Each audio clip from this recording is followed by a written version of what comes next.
Hello everyone, and welcome back to Scarlet and Violet. So, off screen, I got my own Charizard in this file. So this is the Scarlet file. We previously did the Violet file yesterday. So I have my Charizard. This is actually from a friend. I was helping them with their raid, and we managed to beat it. So, we still, though, have the raid in this file that we're going to do. So, I will be doing that to help people who need to get their Charizard. And, yeah. Actually, where even is my Charizard on this file? So, yeah, so we are going to be doing that, but also... There it is. So, it seems like it's always right next to, an actual, regular thing. Yeah, but, like, the thing is, we got the Charizard. You may not know the person that was helping their stream, Miju. She was doing the Charizard raids, and I saw she was struggling, so I was like, okay, I'm gonna go help you. I'm gonna go in, I'm gonna help you, and hopefully win this. I didn't expect we would win, and I even have the whole thing on recording, where it was us, 3 Azumarill, and 1 NPC with a Heracross. And we still won that thing. It was amazing, but I got some great footage. So, what we're going to be doing is we are going to be doing some tier 6 raids. We're going to be doing a whole bunch of raids and just everything.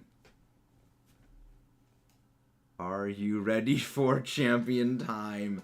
I am. I am, Matt. But yeah. So what we're going to be doing is we're going to be doing all kinds of raids, trades, stuff, and things right now. So we will be doing the raids. So, a few things that goes with the time I don't like it. Really? I'm most curious.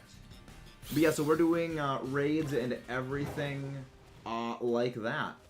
So... Oh, Halucha actually can fly? Ooh. Ooh. Heracross. Tier 6? Okay, so we know Tier 6 is a Heracross.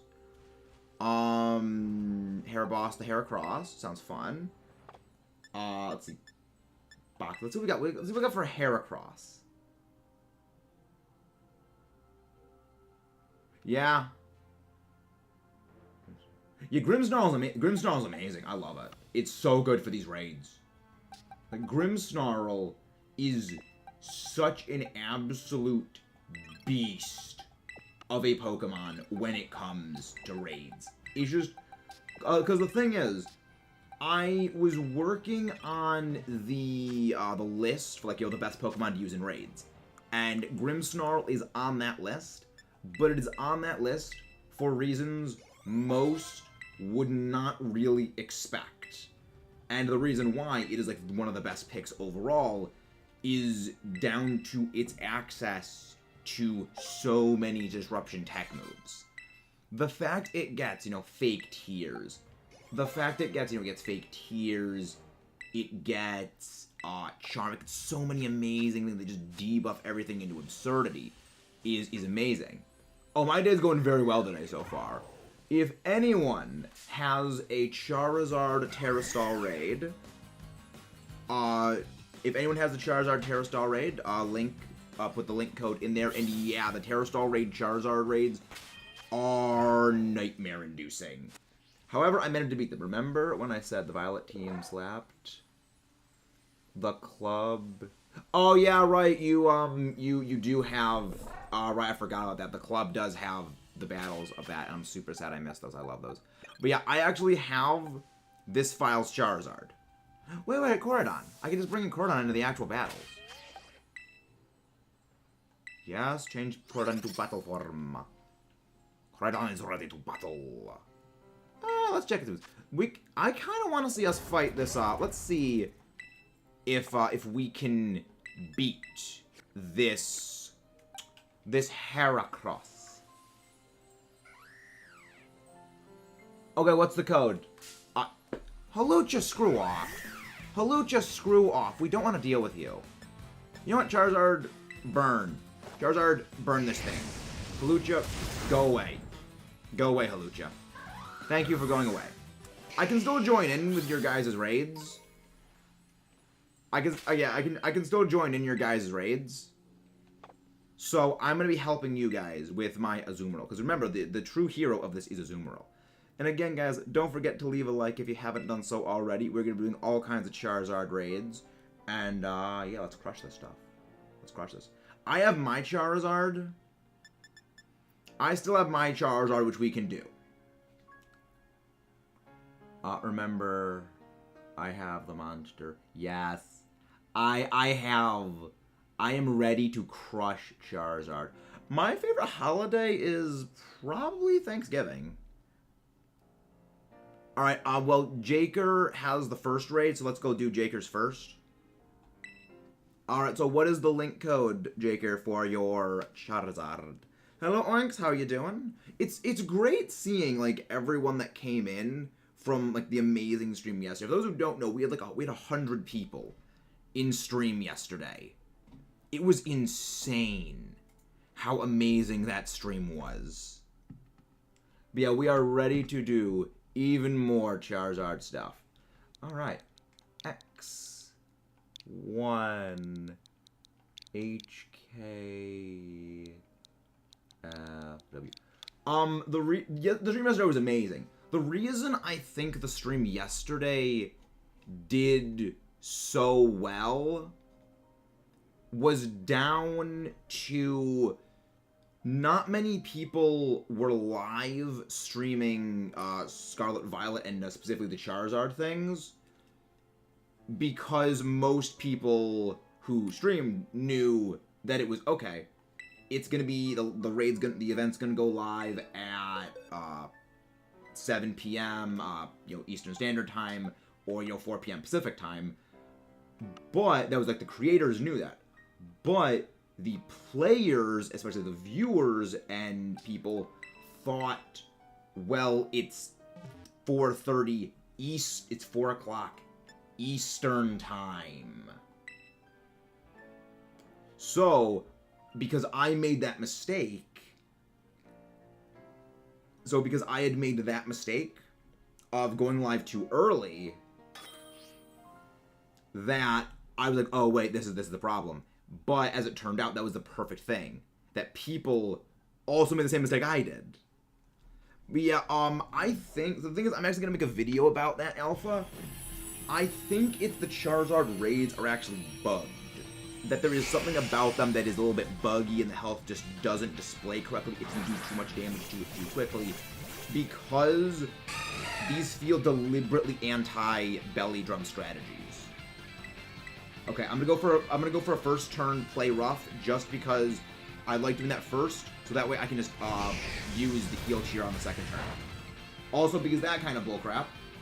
Also because of that kind of, which again, this is so deliberately anti-belly drum, it feels super intentional.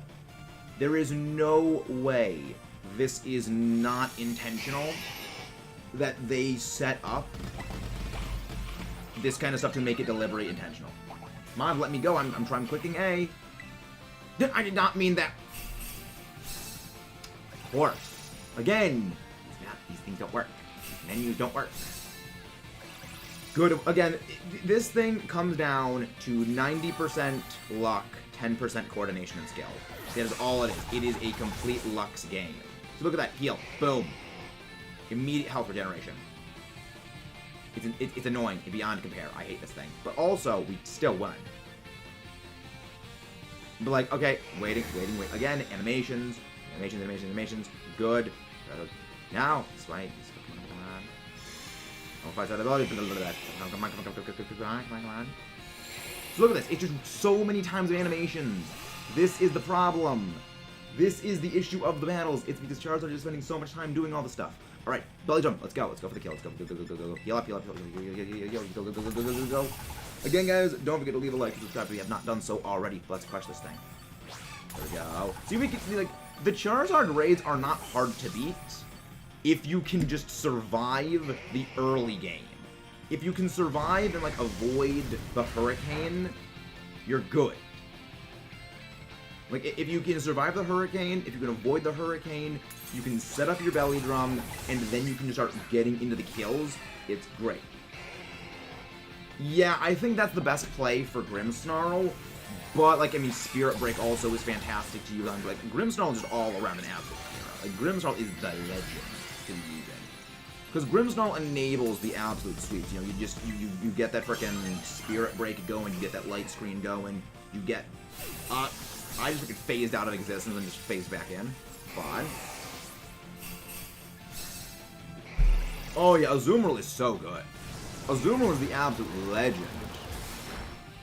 Again, deliberately to have this thing. Yeah, like, you need this thing nerfed to have a chance of winning. Because, again, that's why I say this thing is deliberately so anti-belly drum strategies that first turn, before you can even do anything, it launches an overheat right at you. So before anything goes on, it's already attacking you. Immediately it will purge away the overheat stat drop. And I have seen frequently it launch into a hurricane at the same time.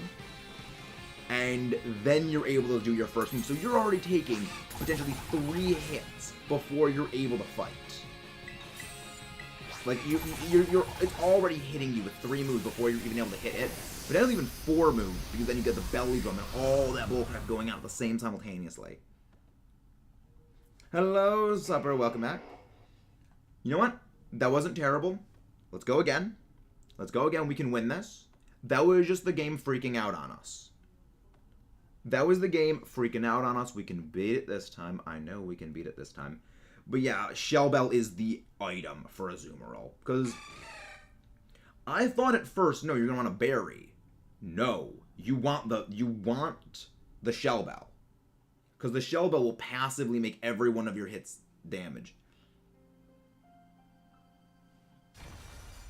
Yeah, again, that's the reason I say I'm fairly certain the Charizard is bugged. That's why I'm fairly certain the HP bars are bugged. That they deliberately created a Charizard lineup. A Charizard like moveset like that is designed to be anti-belly drum, so that way it won't expose the fact that it has this auto regenerate thing where yeah, it actually has like multiple bars. Thank you very much for coming in, Sebastian, yesterday. Again, a thank you to everyone that came in from the stream yesterday. That was by far my best stream I have ever had. And that meant so much that you guys came in. Like 100 people in a single stream at the same time. That was amazing. I would say go for the Shell Bell, not Berry. The reason why I say the Shell Bell instead of the Berry is the Shell Bell will always give you passive health restoring. Thank you very much, Charm. Thank you very much for that. It's like, it means so much to see you guys coming day after day. Especially with something like that. Like, that video absolutely exploded. And it's great. A few reports. It's a bug with huge power raids, effectively making Azumarill more of a hindrance. I would say I am very much a Pokemon nerd, Supper. I would say I am extremely a Pokemon nerd. It would make sense if it's an Azumarill huge power thing, that it is Azumarill being a little bit bugged, and but I think it's more of Azumarill just does so much damage that the raid itself cannot compute how much damage Azumarill is doing so fast. That because Azumarill does so much damage so quickly, the game cannot essentially keep up with how much power it's outputting. That, because it's like, okay, at this point, it's going to be scripted to do this, and this thing, but because Azumarill basically will bypass all of that with its pure offensive power, it gets in the way of the programming of how the raid is supposed to go, so it has to backtrack. And if that's the case, that actually makes a lot of sense. Actually, Mimikyu is also pretty good for this. Mimikyu is also very good. Like, Mimikyu is very good for this. Azumarill, amazing for this. Can't wait. Yeah, Breath of the Wild 2, I'm looking forward to it. Like, I'm looking forward to the game. Though I will say, I am a much bigger fan of Pokemon than I am of Legend of Zelda, but I have definitely been starting to really, really love Legend of Zelda. We've been doing a whole series of Legend of Zelda blind games for the channel. We're currently playing A Link to the Past blind, so it's fun. Grumpig, yeah, but I think it would be better to run a Pokemon immune to fire outright. Something like Flash Fire, Arcanine. See, again, immediate. Before the fight starts, launches straight into an overheat. And then it's going to immediately purge away its own stat drop. It's going to immediately purge itself. Bingo! And now it's going to launch like a move like Hurricane. Every time. That is, I think that is a scripted fight. Yeah, but the thing is, it immediately purges away the -2 to its special attack. That's why it does the overheat immediately into purge, then follows up with the... That's why it immediately follows up with Hurricane. That's why I think it is deliberately anti-Belly Drum. Because that will, in almost every case, unless you have, heavily maxed out special defense, high special defense, high HP, high attack power, you will likely be taking enough damage from that. See, look how much damage that did right there. That did barely anything. See, there's a lot of damage right there. Now it's going to regenerate back to about halfway for green. The barrier's going up. See, the Charizard is scripted at half health to get that. That's why the Azumarill kind of messes up everything. That it does so much damage too quickly, the game is incapable of keeping up. That's why these raids are bugged. That they are not designed to do that. They are designed for you to not break it this way, so they counteract that by making it almost impossible to even set up and actually use Belly Drum. That's why we found ways to make use of Belly Drum. But yeah, the best way to do it is honestly just do like Grimmsnarl. It's so freaking good with Grimmsnarl. It's so amazing with Grimmsnarl. See? The issue is you have to survive the burns, survive the confusions, survive all the RNG bullcrap. This is not a fight. This is a slot machine. This is not a fight. This is a slot machine you are dealing with. But we just gotta play rough into death. Yeah, that's why I like the Shell Bell, because I'm getting a little bit of health back every now and again. And now we're dead. Now this is where I get knocked out. Yep. Hopefully you guys stayed alive.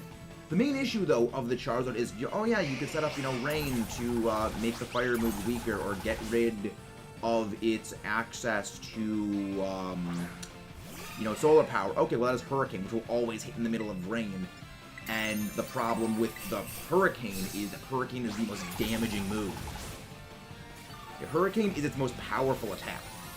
Because it's the only thing that Azumarill is afraid of. It's the only thing that is not resisted or outright immune by Azumarill. So, the main thing is you need to avoid that. So I'm gonna healing cheer. I'm gonna go low health on this thing. So this thing's gonna hit Fire Blast and now is no longer resisted. See, that's the main issue though of terastallizing into Fairy, is I'm no longer resistant to fire, meaning it's now able to do a lot of damage to me. Thank you for the healing. I needed the health. Go. Okay. Let's go for the kill. Go for the kill. Come on. Left. Good. Go for the player off Azumarill. How you doing, Domestic Fishy? Welcome in. There we go. Love the damage. Love that damage. Let's crush this. There's a sunny day, but it doesn't matter at this point. At this point, I think we just win. The sunlight turned very hot. Let me go for Aqua Jet. I think it might be low enough. My attack might be high enough. Aqua. It keeps regenerating health. It keeps regenning health. Regen, degen, Charizard. Frick off. Fire Blast. I'm thinking I'm dead here. Yep, I'm dead here. Again. Maybe that pick of Play Rough was a misplay, but also the thing kept regenerating health. It kept regenerating health even after you dropped it to nothing. Like 3 times this fight, it just nope. I'm not dead. I did not die. I am not dead. I'm not. Again, these raids are bugged. The HP in these raids are bugged, which is why it is so deliberately anti-Belly Drum.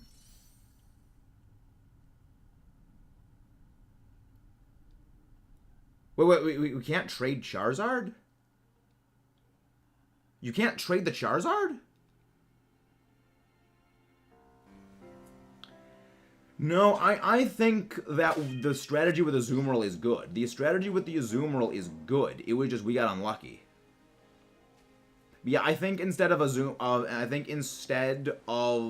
the Mimikyu, we should use Grimmsnarl.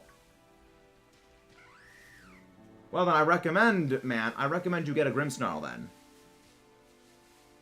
Wow, he's untradeable. Okay, that's gonna be a bit of a problem for Foos then. Hopefully, Foos will be able to get his on. For a second, I thought that was a shiny Tinkatuff, because Tinkatuff's hammer is gold. When it's then, but no, it's what. Hello, welcome in, everyone. Welcome in. I'm gonna try and train. Nice. But yeah, so again, these lineup of 3 Azumarill and a Grimmsnarl, I think, is the ideal play. Grimmsnarl with like Spirit Break, Light Screen is the play. The play is the Grim. Oh, it's a Rufflet. The play is tall, dark, and Grimmy. Grimmsnarl is great. Like, Grimmsnarl is such an absolute legend when it comes to these raids. Portal. Sounds like Java for Sleepy Lunala. Sounds delightful. And again, guys, don't forget to leave a like and subscribe if you have not done so already. Well, at least I was trying to give people some yesterday. It says can't trade because something's wrong with your Pokemon every time. That would actually make sense. That would make sense, because I've been getting that bug in, like, everything. I'm hoping... CB... I'm hoping they get rid of that. Because, like... No raid is found. Like, Grimmsnarl is such a good play. Like, that's the reason why I'm making that video. It should be out maybe like in a week or so about the best Pokemon for Terrastal raids.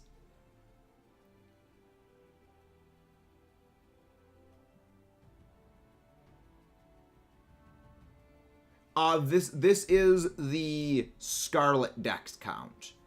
You are thinking of the Violet Dex count. Yeah, this is the Scarlet version we're playing. This is Scarlet we're playing. We're not playing Violet. What's the link code? Oh, V7 CB22. Yeah, this is Scarlet. Oh, thank you, Sleepy. Thank you. But yeah, I'm liking the plan of Grimmsnarl. Grimmsnarl is such an amazing play. Well, Dragonclaw, that is exactly what we're here when we're discussing. Grimmsnarl and Azumarill seems to be the play. Because, like, you need status setup, so, like, you know, Light Screen, special attack drop from, like, Grimmsnarl with Spirit Break, Azumarill, and, it works. Azumarill is a very good play. Azumarill is, like, just default the best play. But Azumarill also need to have a couple of issues. Because Grumpig is determined on staying Grumpig. I want to see how it works. Of course! Exactly. Like, Grumpig might be good. Grow his bug with you. Yes, but the thing is, Azumarill's typing is the reason why you need it. The reason why is that nothing is able to resist the combination of moves that Charizard has, because it's hitting you with Flying, Fire, Dragon, and Fighting moves. It has Focus Miss, Hurricane, Fire Blast, an Inferno, and a Dragon-type Terra Blast. So you put all that together, Azumarill resists or is outright immune to all of those but Fire Blast. And the thing is, Fire is the most dangerous move that Charizard has, because you have to remember, in Sun, Fire is boosted by 50%, and then Solar Power, which, well, I mean, Solar Power makes everything more powerful, but it makes Fire moves especially even more powerful. You need Azumarill's typing to resist that Fire type. Well, Dash Bun is an option, but remember the issue is Charizard will nullify abilities. Charizard can nullify abilities, and that's where the issue really... Again, immediately launches into Overheat the second the fight starts. It immediately launches into Overheat the second the fight starts.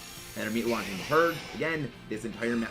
See, that tells me the fact that it did not allow me to input my controller. My controls right there and it kept the UI up. That tells me that opening fight, that opening little segment right there, that is scripted. That is forced into always happening. Because it does not allow you to do anything different. That tells me that this is scripted for the opening. Said it has 8 moves, 4 base moves, 4 actually use every none. Yes. The base moves are Focus Blast, Dragon, Terra Blast Dragon, Fire Blast. There's a lot of the moves, but mostly it will be using moves that, but if it lowers right after, it won't do it again for the rest of the fight. The thing is, though, it purges itself. It immediately purges itself right after, which is the problem. So, it's getting off a free hit right then, and then it launches in to another free hit right then, which is the big problem of getting free moves. That's why the Charizard is so not. It overheats, then it removes. Exactly. Is that it wastes so much time. See, look, this isn't a huge power zoom roll thing or belly drum thing. This is Charizard just nullifying stuff because it's a freaking cheater, because the AI effing cheats. AI freaking cheats, people. I'm gonna go belly drum on my next one.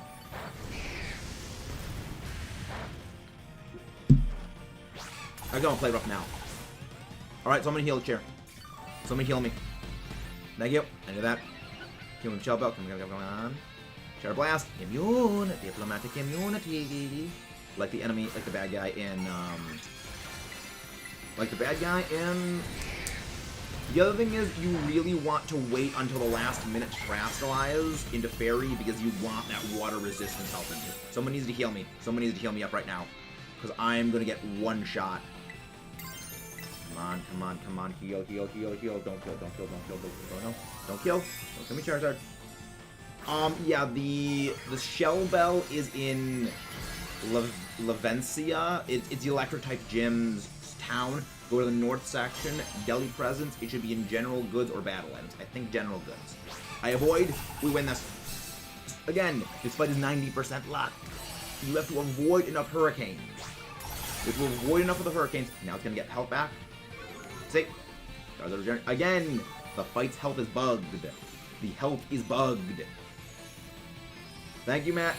Now it goes with this. See, this is where we need healing. This is why we need healing, because this is the part where Charizard is cheating. This is why Charizard cheats. It frickin' cheats, because the AI frickin' cheats, people. Inferno always burns. Unless you avoid it, which is good, because I avoided it, I'm pretty sure. Square Max, whenever you watch a day, gets better. Thank you, Slep. Always happy to help. My rage fuels everyone's joy. My rage fuels the joy. See, now it's gonna one-shot me. Really? I'm surprised that did not one-shot me. There we go. Let me guess. It's gonna heal again. Or is it actually going to... Are you going to stay dead this time, Charlie? We killed you, what, 3 times already this fight? There we go. Yeah, even after you break its stance, it still gets another hit off. But look at this. You don't win.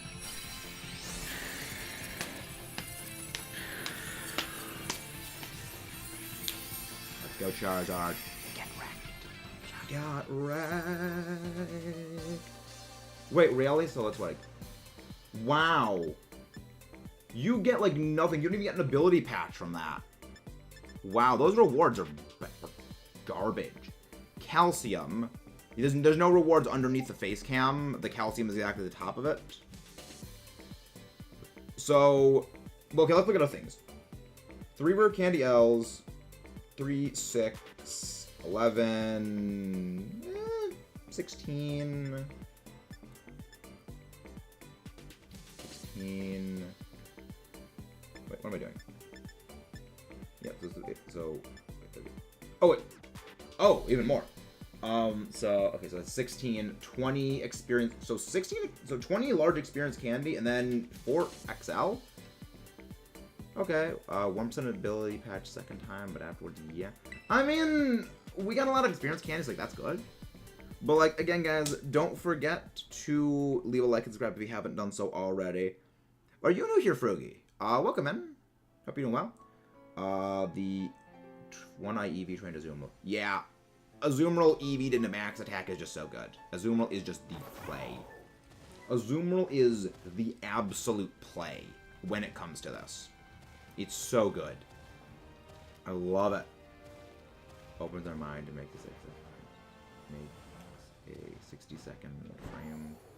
What do you mean, 60-second frame switch? Is this game only 30 frames a second?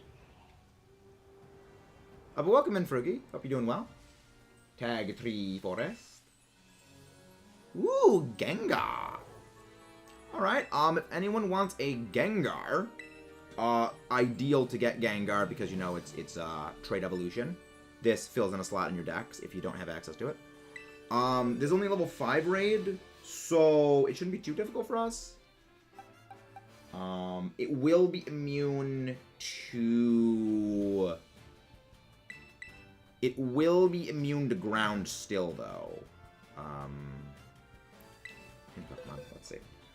I don't like how it will immediately take out your Charizard if you go into Ride mode. I don't like that. I don't want to use my Azumarill for this, because I know Gengar does get poison moves. But I might actually use it, because Azumarill is just the play for literally everything. Like, Azumarill is just the play for everything. Yeah, Azumarill is just the play for almost everything. Yeah, Azumarill is just the play for everything. There's no reason to not use it. Same spot if it's a ground raid. And he goes, alright, map, you got it. Where's my Azumarill? Where's my Azumarill? There's a baby. There's the baby. Like, Azumarill's just built different. You're right. It is just built different. Like, that's the reason why we're doing that video in a few days about, like, the best Pokemon to use for Terrestrial raids, and the reason why Azumarill is just a cut above everything else. And the same thing with Iron Hands. But Azumarill in particular, the reason why it is so good is it has everything. It has a very good defensive typing. Fairy Water lends itself to a good number of resistances, good coverage, broad neutral damage.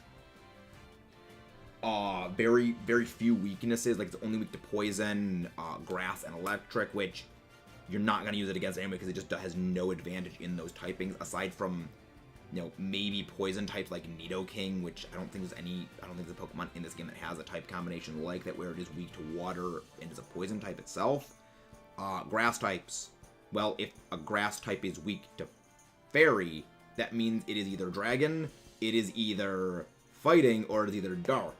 All of which have a quad weakness that is a lot more dangerous than fairy. And electric, well, if there's an electric type that is weak to water or fairy, again, it's weak to ground, which is just better. It is weak to other fairy types, which just don't have the same weaknesses as Azumarill does, but Azumarill doesn't have the power. So again, there's reasons. There's reasons. I love it. I love it. Like, Azumarill is just the best play. Okay, map, we'll do that 5-star fairy next. I love Azumarill. Again, like, there is next to no battle where Azumarill is just not the de facto play. If you don't have a good counter built for a certain typing, go for Azumarill. I love it. Hey, welcome back in, Hypes. The funny thing is, though, for fairy raids, the play is actually Berserker. Because we talked about this yesterday in the Charizard raid, but Berserker, if you have a squad of 4 Berserker with Steely Spirit all stacked up and ready to rock simultaneously, all of your steel moves are quintupled in power. That means that... Why are we all confused? Why did we all immediately get confused? Oh, confused. Okay. Okay, I get Terrashards. Take a while. Yeah, Terrashard gathering does take a while, but doing raids helps. I'm willing to bet that they're gonna buff raid rewards and make it very easy to get a lot more rewards very quickly. Because this is just look at that, just drops HP to nothing. It just drops Azumarill just drops everything. Like, what can you do against the Azumarill? I don't know if I'll just give you the... Yes, Sleepy. See, that's the thing. The difference between Terrastall raids and Dynamax raids from Generation 7 is in this game, every move now hits everyone. So, Charizard using Inferno, Inferno will independently roll to hit everyone. You know, Confuse Ray said it will hit everyone. And that's the problem. That it moves like, you know, these single hit moves that are very powerful. Things like, say, Solar Beam, Fire Blast, Hydro Pump, Thunder, that are just ridiculously strong that Pokemon have as coverage moves, allow, you know, Pokemon to hit every single person independently and rack up huge amounts of damage. And they all have their own roles for, you know, stats conditions. So, like, you know, Inferno. Okay, well, Inferno hits 4 people. Okay, well, it rolls a 50% chance to hit every single person. Then it will automatically burn everyone it hits. Air Slash, 30% chance of flinching anyone that it hits. That's an independent 30% per player. It was like, that is one change I think was so colossally stupid. Though, the reason why they did it is that now every game played, like, 4 simultaneous single battles. Now if you use a move like Bulldoze or Earthquake, it doesn't hit your allies. So your allies are unaffected by spread damage moves, but at the same time, they changed it in another way that I don't think is great. It's back and forth. Yeah, I am. But this Gengar is dead. Well, then again, can Gengar really die? Because it's already dead. It's a ghost. Can a ghost really die for a second time? Is the real question, guys. So, can a ghost die for a second time? And again, guys, don't forget to leave a like and subscribe if you haven't done so already. You wonderful, wonderful people out there in the viewer wonderland world of the Peanut Gallery Tower. Gengar, get the ball. Get in the ball, Gengar. Because you are just annoying. Thank you. I need to, I can fix that. I'll see you later. Fairy Raid is back. Yeah, we'll do the Fairy Raid after this. We'll do the Fairy Raid after this. Gotta go help my dad with something. Okay, Charm, thank you very much for coming in for that. Don't worry, we're planning on going for a nice long stream today. And again, guys, don't forget to leave a like and subscribe for more. Let's rock, and roll, everyone. Yeah, that was fun.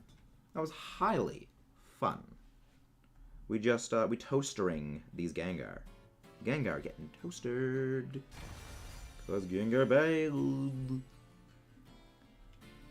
Gengar has been added to the Pokedex. Let's fill up this thing in my Scarlet Pokedex. Because, yeah, for those who don't know, and actually to clarify something that Jared brought up a little earlier, this is my Scarlet Pokedex. The counter you guys have seen in previous stuff. But why does the Drop Shadow get... Why is there just a giant Drop Shadow there?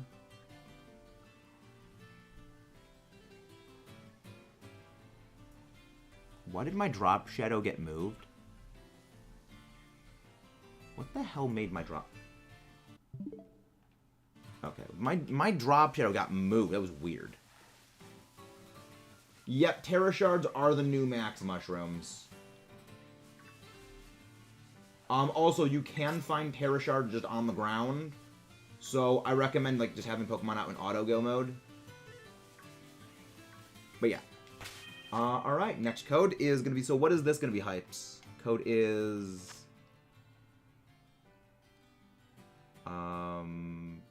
Fairy Raid is back. Okay, well, I mean, everyone can do whatever raid they would like. So, that's why we're going to have multiple raids running on in the chat at the same time. I'm going to go with maps, because I do need fairy ones. Let's see. So, this is 4.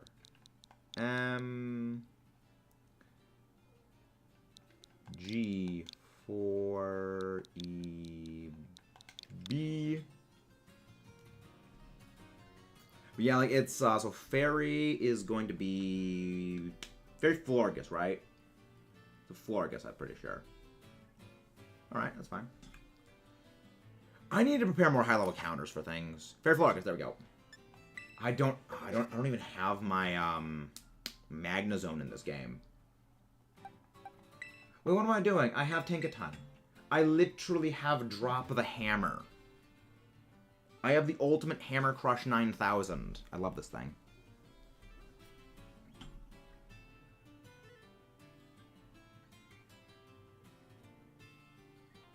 Oh, that's, Union Circle or, like, trade code. Okay. Is Charizard the mightiest? It's always modest. The Charizard, the unrivaled Charizard, is always going to be level 100 on catch. It is always going to be modest nature. It'll always have 6 perfect IVs. So, it will always be that. Because after this, can you trade me a Tinkatuff? I don't think I have a spare Tinkatuff. I will check.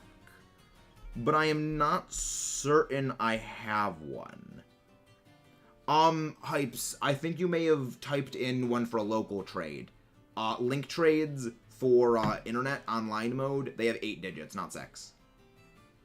I'm on a roll today, got a shiny Paradox Galate, and a Paradox Screamtail. You have another shiny Screamtail, Kayla? Nice. Shiny Palmy, shiny Dart, and shiny... Ooh, Iron Thorns. Delightful. Delightful. I love Iron Thorns. Like, Iron Thorns is probably going to be the first hunt that I do, because I freaking love it. It's just like, it's literally Mecha Godzilla. And to those who know me, know that I love me my Godzilla. But I thought you needed an 8-digit I thought you needed an 8-digit code for trades. Interesting.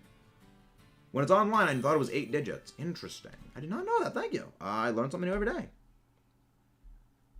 Learn something new every day.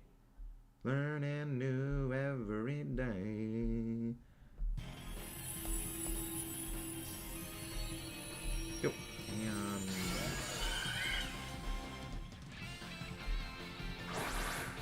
there you go. Alright, now it's time for absolute Hammer Crush. I love how we have Fairy Steel, Fairy, Steel Electric. I like that. It's time for the Gigaton Hammer. Yeah, there's other ways of getting ability patches. Level 5 raids give ability, level 5s and 6s give ability patches. Maybe only level 6s give ability patches, but yeah, there's other ways of getting them. There's other ways of getting ability patches, and that's because like this game is not a complete jerk. Oh wait, I can't get the hammer again. I need to go for another move. Yep. Game. Hey, Rob. You welcome, Alpha. Happy to help.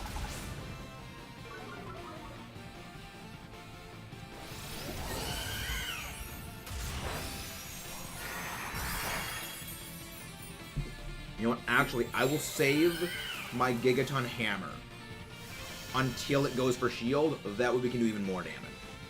I will save my Gigaton Hammer for that. But yeah, all of these things are level 75. Level 6 and 5 raids are level 75. The Charizard is 100. I'm just there we go. Now I go for Gigaton Hammer. I'm just hoping when it comes to future Tier 7 raids, they don't quite have them be as obnoxious as Charizard. Because I'll be honest, that Charizard feels like a test run. Like, that thing is level 100, that thing is fully maxed out EVs, fully maxed out everything. Fully maxed out IV, not EVs. Modest nature, solar power. It deliberately has anti-strategies for every possible combination of moves you're going to be doing. And it just cheats. I'm thinking that Charizard was a test run, that they're going to realize, okay, future ones, we got to dial it the hell back, or people are not going to be able to beat these things. Which is, again, why we have that video coming on about the thing and recapping and all the best strategies to beat it. But yeah, best plays are basically like Flash Fire. Like, the main issue is dealing with fire type moves. That is the biggest thing to deal with, is the fire moves. Also, yeah, if you Terrasilize, you deal even more damage, even if you're not using a Terra type. I'm using Azumarill. Oh yeah, Azumarill amazing. Like, Azumarill is just one of these amazing Pokemon competitively. Because you gotta remember, this thing is bulky. It is bulky, annoying defensive typing, huge power, which makes its attacks at on par with and surpassing Groudon. Which means it's harder hitting than every single pseudo legendary. It's nightmare-inducing at that. And now it is Hammer Time Supercross. Let's go for the Hammer Super Crush. Hammer time, MC. Yeah, I have both games. I have both Scarlet and Violet. I got the double pack. I got both of them, yeah. I enjoy both games. I love these games. Again, I still think that they are the best Pokemon games they've ever made. Bugs aside, because I'll be honest, I don't think the bugs are an issue. I don't think...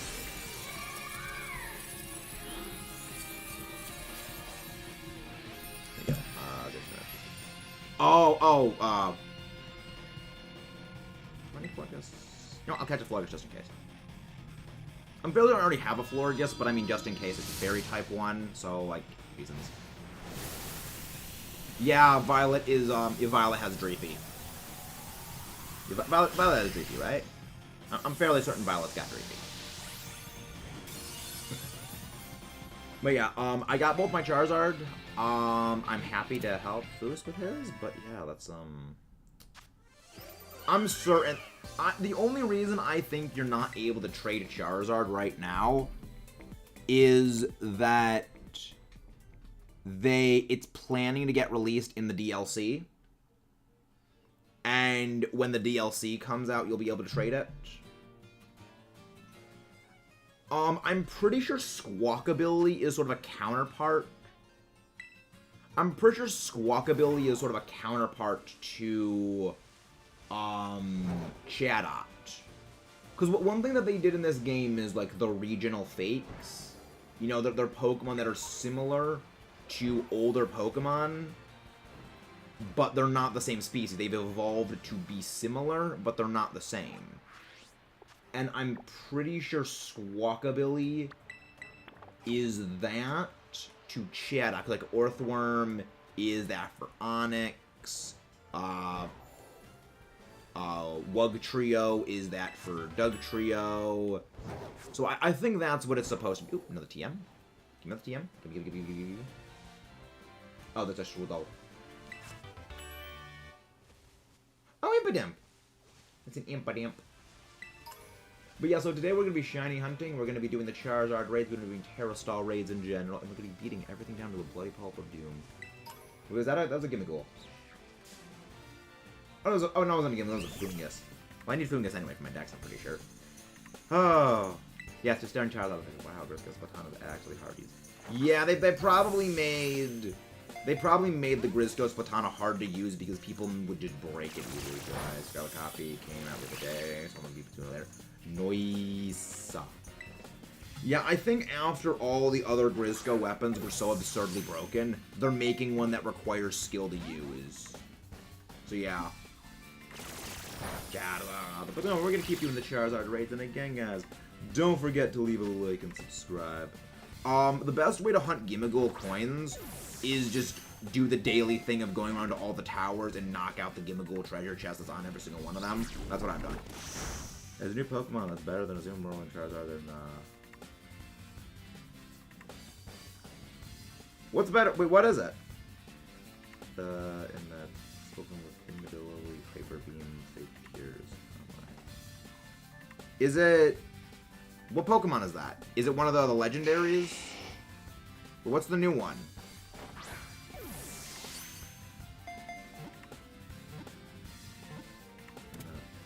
The ability is Pixelate. Well, yeah, what's the Pokemon? But it wouldn't be... No, Sylveon is not better than Azumarill. The reason why is Azumarill just has far, far better defensive typing.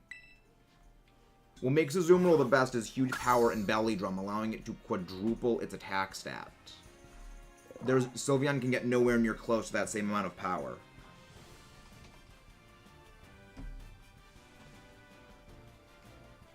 Not with Hyper Beam, because the thing is, Hyper Beam also makes you recharge, so you're wasting a turn. It means that you're only doing out a 75 base power move per turn before including anything else, and your debuffing stats numerically does not give the same benefit as a boost, because the way that the stats work defensively is, it is 2 divided by 8, so it quarters their defense. However, if you go +6, it quadruples your stats, which means you do more damage when hitting a boosted hit. The other thing is that requires multiple turns of setup for Sylveon, whereas Azumarill goes into one hit and just takes it down immediately. Ooh, Bug Hydreigon. Alright. Bug Hydreigon. Yeah, Sylveon, the pure numbers do not work out with Sylveon. The pure numbers are vastly in favor of Azumarill. The other part is that Azumarill resists fire, which is the main issue when it comes to Charizard raids for everything else. Because then you're dealing with, you know, the flying type same attack bonus and the fire same attack bonus neutrally damaging you. Whereas if you're just dealing with Azumarill, it can body any of those fire type attacks outside of Sun with solar power.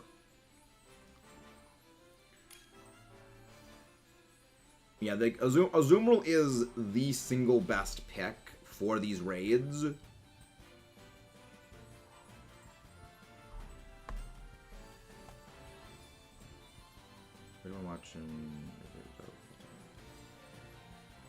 Yeah, but the problem is that takes 4 turns of setup in order to do that, Taylor.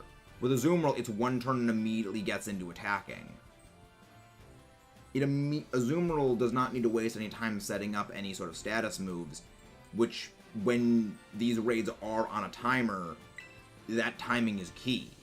The other part is that in the pure numbers, Azumarill just does more damage. You're dealing with huge power, which makes it have an attack stat of 150, and then you have the Belly Drum, which quadruples its attack stat.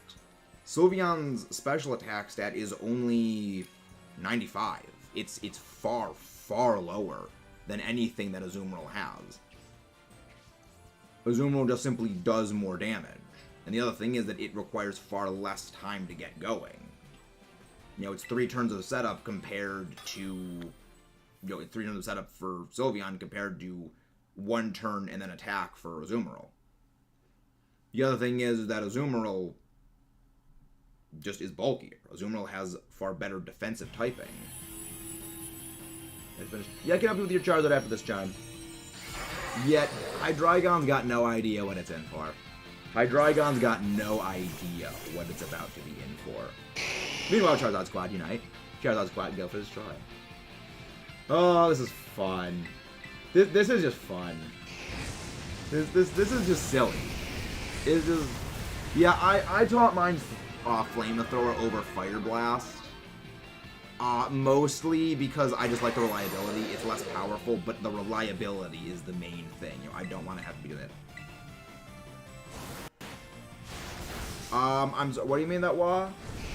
Already have anything similar now.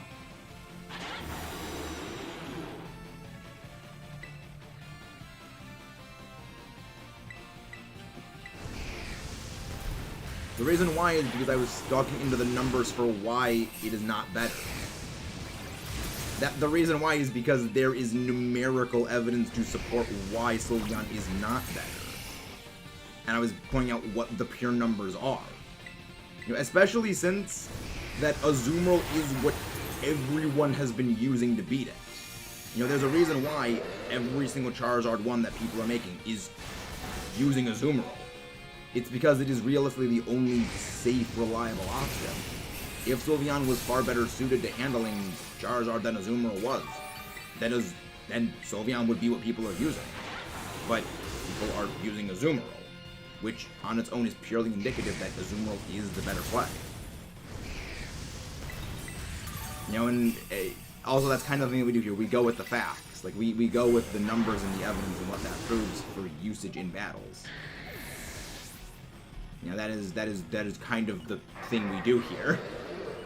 I would say there's no better game for Scarlet and Violet. They're pretty much the same game, and the only real difference is the Pokemon. Functionally, there's really no difference between the two of them. I mean, I'd say it really comes down to which Legendary and Paradox Pokemon you like more. Or, well, version exclusives, but I really can't say one way or the other which one I would say is better. I think that they're both fantastic. If I had to pick, it's... Well, okay. This is where we get into, like, functionality sort of things, and its Iron Hands is in Violet, so if you're going to be primarily doing raids and, like, preparing for battle stuff, I would say Violet is the better one. Because Iron Hands is available right from the get-go, and Iron Hands is, next to Azumarill, the single best Pokemon for raids. It's just, Iron Hands is just so ridiculously strong that if you need a good raid Pokemon, Iron Hands is your boy. Yeah, it's Iron Hands. Like, Iron Hands is just so good. Because Iron Hands, like... Because the thing that makes Azumarill so good for raids is the same thing that makes Iron Hands so good. And that is access to Belly Drum. It is the plain and simple access to Belly Drum. Because, like, Belly Drum is one of those moves that back in the days of Sword and Shield was so terrible for raids. But now it's so much better because now you're on the clock. Now you have to fight the clock to win. So that sheer brute force up front that Azumarill brings is just way too dang good. Yeah, that is true. It's a Scarlet exclusive. I'm playing Violet. I'm playing Scarlet. I'm always happy to help Alpha. Again, that's the reason we do the videos. We do the streams so everyone can help fill out their Pokedex. There we go. Iron Valiant is... Okay, so Iron Valiant. The way you get it is go to Research Station 3. Walk to the path. You know where the big giant cave is? There's a pathway that goes the level where you are by some rocks to the left of it. Go to the pathway by the rocks. When you get close, there's also, you'll just head to like a big tree that'll be right there. Head towards the tree. Between the rocks, there'll be sort of a passage, and if you walk into that passage and follow it, it will lead you to a cave. In that cave is where you find Iron Valiant. I'm not explaining it well at all, but if you just go towards the tree and you go into that little passage, you will find it. And that is another entry into our oh so annoying Dex, logged and cataloged. But yeah, now we can do the Charizard raid. Now we can do the Charizard raid charm. One could say we are charmed and dangerous. Let's go. Terra raid battles. Hello there. Hello there, cat. Welcome in. Are you new here? And again, guys, don't forget to leave a like and subscribe if you are new and haven't done so already. Link code is... Well, that's a lot of numbers for this one. 9... Oh. Wow, that was actually a nice code for not having too many things across the whole board. But welcome in.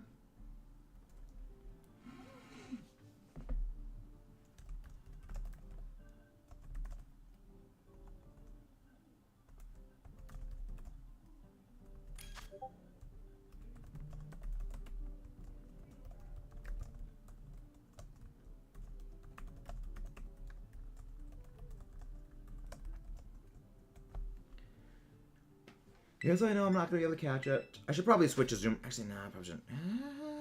I'll probably switch a Zoom locally. Got Charizard ready yesterday. Nice! Nice work, Silent. Nice work. Like, honestly, getting the Azumarill has been so great. It's been good. It's been wonderful.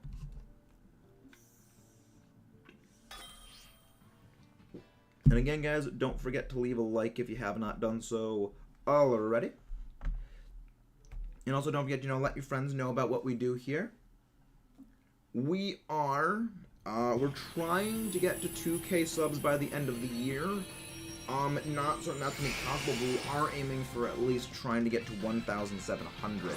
I know we can do it if you guys, get us out to your friends and help everything keep rocking and rolling along. Well, welcome in, Mom Cat, welcome in. Yeah, again, it's scripted. Initial move is Overheat. It is a scripted thing. But it seems like Charizard doesn't use it again.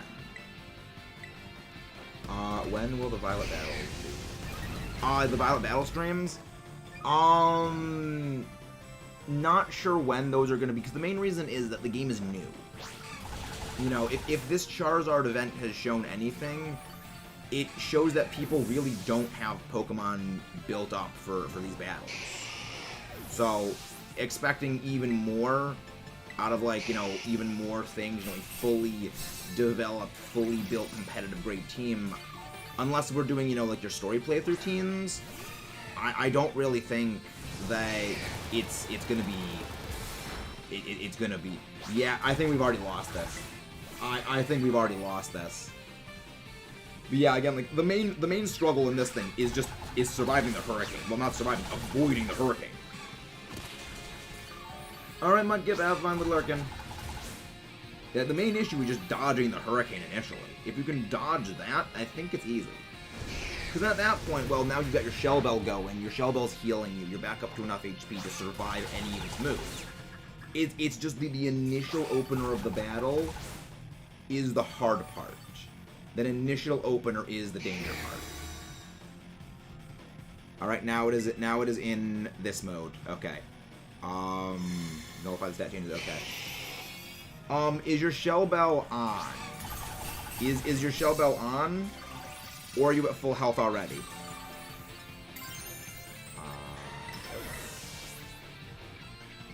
We try to not have swearing. I mean, there's times where it slips out, and I understand that completely. But we try to keep swearing out of things here. We try, if possible, refrain from swearing. But I understand if it slips out, we don't avoid. Good. But yeah, these raids are pretty much BS, I will say. Like, it is so luck based. And it's so luck based. It is.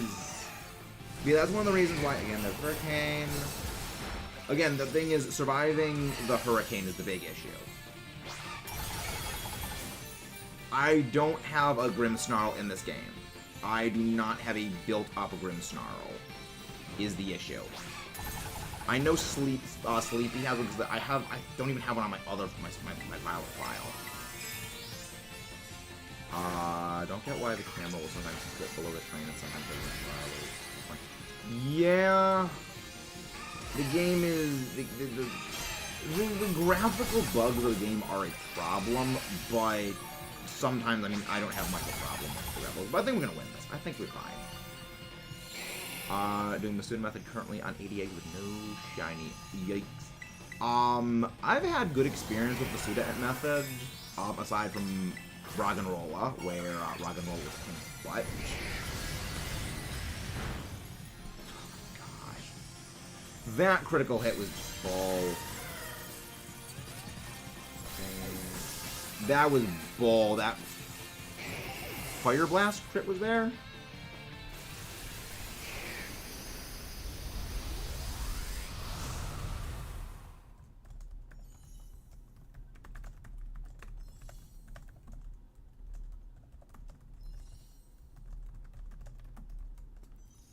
Okay, let's see. So, it seemed that no belly drum actually helped us there. It seemed that, like, no belly drum actually worked quite well there. Let's try that again. Let's try that one more time. Because that seemed like the game just wanted to be a jerk to us. That... Also, I'm going to move the zoom roll into my party so that way I can just have it right there at all times, because we're using a zoom roll a lot. No sense in not having it front and center for the team. I can show you the cave where the Iron Valiant is, actually. I can show you the cave where the Iron Valiant is. Only join the raids if you guys have level 100 Azumarill with the moves for this. The reason why is these raids are almost impossible to do otherwise. That's the reason why Azumarill is the best option for it. There we go. Alright, let's... come on. You may want to just make some sandwiches that have the benefits for it. Yeah, I think if we do battles, it'll be like, battle with just the playthrough teams. Because I've seen things... Because I know your team is pretty good because you won at the club with it. I love those teams. I love those games. What's the code again? Oh, 392. The raids are going pretty well. The raids are going pretty well. Cat, I said you need a Azumarill for these things. The reason why is Charizard is Dragon type in this, and Azumarill has Fairy. No, the Quaxley would not be good for this. The Quaxley would not be good. That's why Azumarill is the play. Well, Azumarill or, like, Grimmsnarl. If you can get level 100 Grimmsnarl, that'd be good. Azumarill. Not only Azumarill. There have been other Pokemon that have been good. One of them is Grimmsnarl. Again, like his Grumpig. His Grumpig did very well. The thing is surviving the Fire-type moves. Wait, Map, are you on the Discord? If you could, just, like, send me a link on the, send me, like, a screenshot on the Discord, and I could tell you if that's where it is. Because, I'll be able to, after we beat this, I can show you the cave where the Iron Valiant is. Well, Iron Valiant and Roaring Moon. Because, it's the same location in both games. And it is a bit hard to, like, it's, to verbally explain the location of where it is the hard part, because the people who are explaining it know where it is, and we might leave out some details, and we also, like, forget, so we just know where to go on instinct. Iron Moon, Roaring Valiant, no, Iron Valiant, Roaring Moon, they are version exclusives. The part of the chat that wasn't here, yeah, he did beat with Scream Jump. I'll get some Roaring Moon, yes. I can catch some Moongorars. I will catch some Moongorar. Yeah, well, the thing is, JJ, is the Charizard raids themselves are buggy, like this. The raids themselves are a bit buggy. It isn't just the Azumarill, it's just the raid itself is buggy. There we go. See, look at that. Like, look at that. The raid itself is buggy. That's why I'm expecting when they do another battle event like this, they're gonna have it fixed.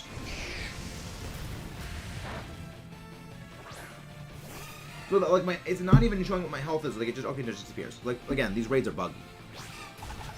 The raids are buggy.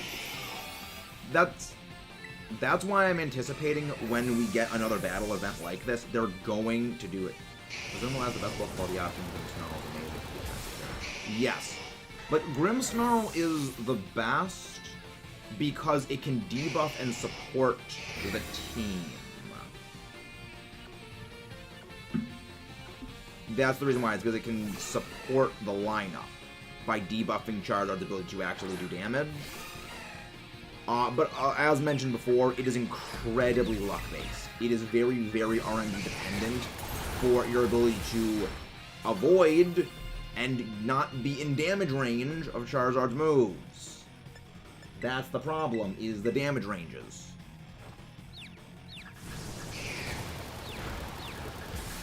Again, like the damage range, again, it's RNG. It's all... the other thing is the healing cheers also do need to be used. Like, the healing cheers need to be used. Because otherwise you will get, like, taken down. Because, like, the critical part of the match is the first, I would say, like, 3 turns.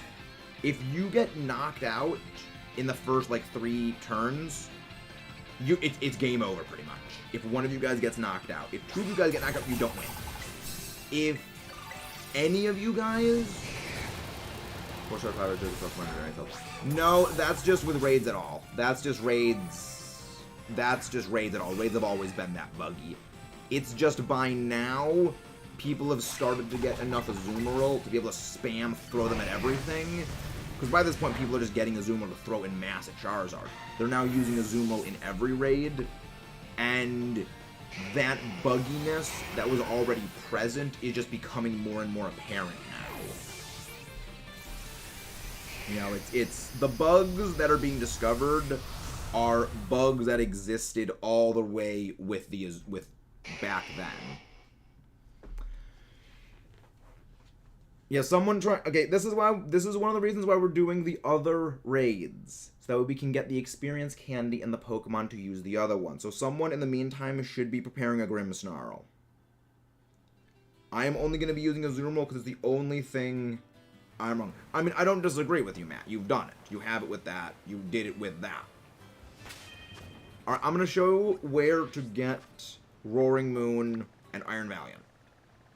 For those who don't know where it is, I'll show where to get them.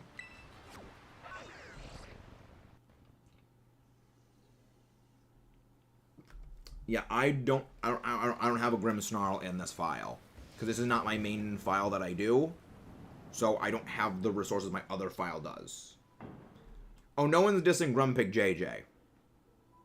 Matt used a Grumpig to beat one of the Charizard raids. He's saying that that Grimmsnarl is better than Grumpig at doing support, but Grumpig put in a lot of work, and Grumpig is a suitable, somewhat replacement for it. But most of that's because of the light screens. Yeah, the reason why Grimmsnarl is so great is that it has Spirit Break, and then screen setup. So, the way to get Roaring Moon and Iron Valiant. You want to go to Research Station 3. You're facing this way. You want to go this way towards this giant tree. You're going to head towards the giant tree. And then, when you get over to giant tree, you will go between these rocks. There's a cave right here. And this is where you find Mungo-Rar. You find Mungo-Rar here. You find Mungo-Rar and Iron Valiant here. Mungo-Rar. I love Mungo-Rar. Mungo-Rar. He's a good bean. Mungo-Rar is good bean. Roaring. Yeah, good. It did that. Iron Thorns. You find those just wandering around. You find those just wandering around the overworld and also in the lower cave. That's where you find the other ones. It also may be inside of this cave as well. You find them. I don't know 100% either way. But yeah, you find them around this cave. Mungo-Rar getting the ball. Good. I'm shiny hunting you later, Mungo-Rar. You're getting shiny hunted eventually. I love Roaring Moon. It's so great. Love it. The cave you can find Roaring Moon is the one that Iron Valiant and of. Yes. It's the same. Yes. This is where you also find Iron Valiant. Yeah, you find Iron Valiant in this cave if you're playing Violet. The locations are the exact same for Scarlet and Violet. It's just that the Pokemon themselves differ. But yeah, what you want to do is you want to head even deeper in here. This is where you find them. This is a much larger cave. There's a couple of Pokemon in here otherwise, but this is where you find Mungo-Rar. This is where you find Mungo-Rar and Iron Valiant. I do love this place. See? Mungo-Rar. Mungo-Rar. Mungo-Rar. It's great. I can trade you one map. I can trade you one.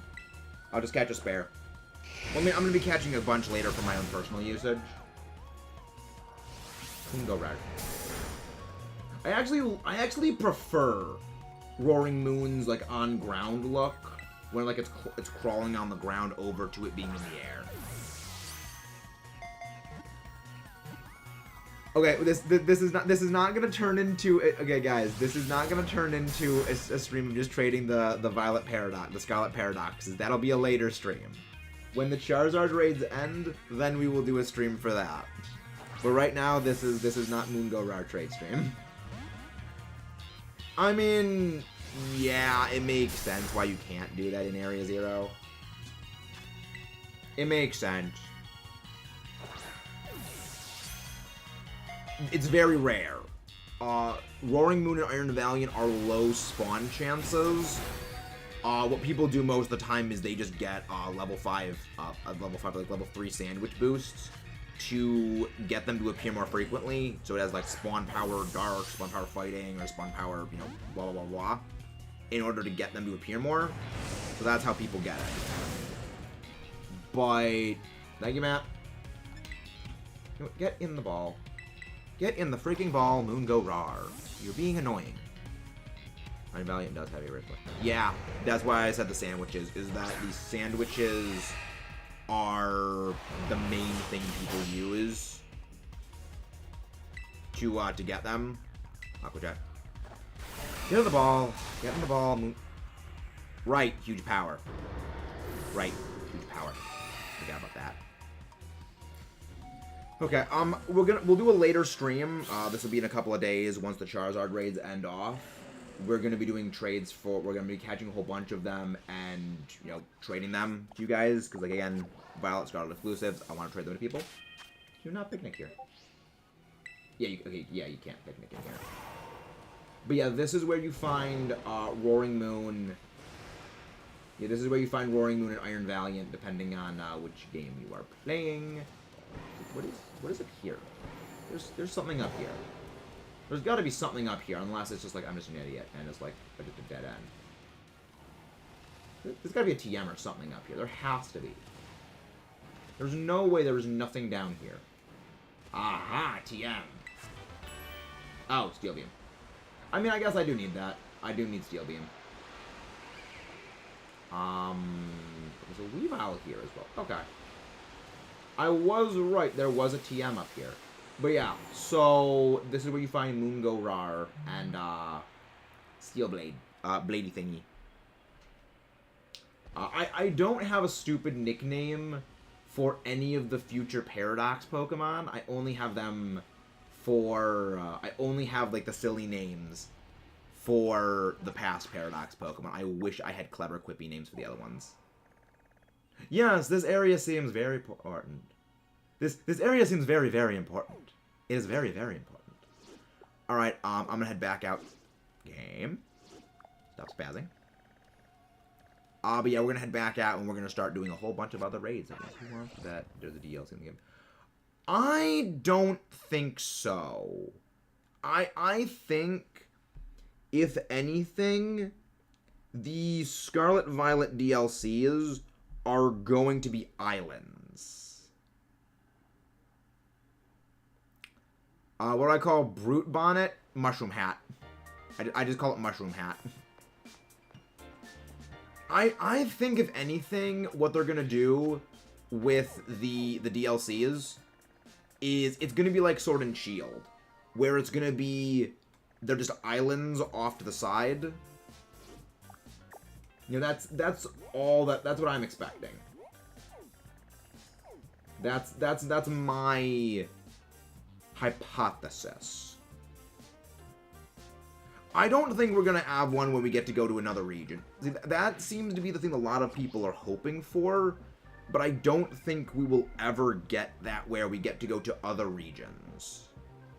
Because the thing is that making multiple regions inside of a single game, you know, multiple large regions, you know, full-size places, not like, you know, Alola where, not like Alola, like, you know, Isle of Armor, Crown Tundra, where they're not regions, they're just, like, small things. The problem with it is that they are not at all cost-effective. It's gonna be Island of the Green, giant unclimbable wall. Yeah, we can do the 6-star one. Well, the thing is, I'm pretty sure the shaded area is just like water. I'm pretty sure it's just like, water. I can join in. Scharnberger 6-star raid. What type is the Avalug? What type is the Avalug? Well, the thing is, the reason I'm expecting we're not gonna get any other regions in, like, future DLCs is down largely to it's just not cost effective. Because you have to think, well, if they're gonna go through the thing of programming an entire region again, well, and they're just gonna sell it for, like, you know, $30, well, if they have the same development costs they have the same development cost as a regular game, but they're not getting anywhere near the same kind of money incoming. It's just very, very far from cost effective. So it's unlikely we're ever going to get that. The reason why we had that with Gen 2 is... The reason we had that with Gen 2 was back in Gen 2 when they were developing it, they decided to include Kanto because they had the space to include it. So they thought, why not? Development costs were a lot low back because they literally just reused the exact same coding.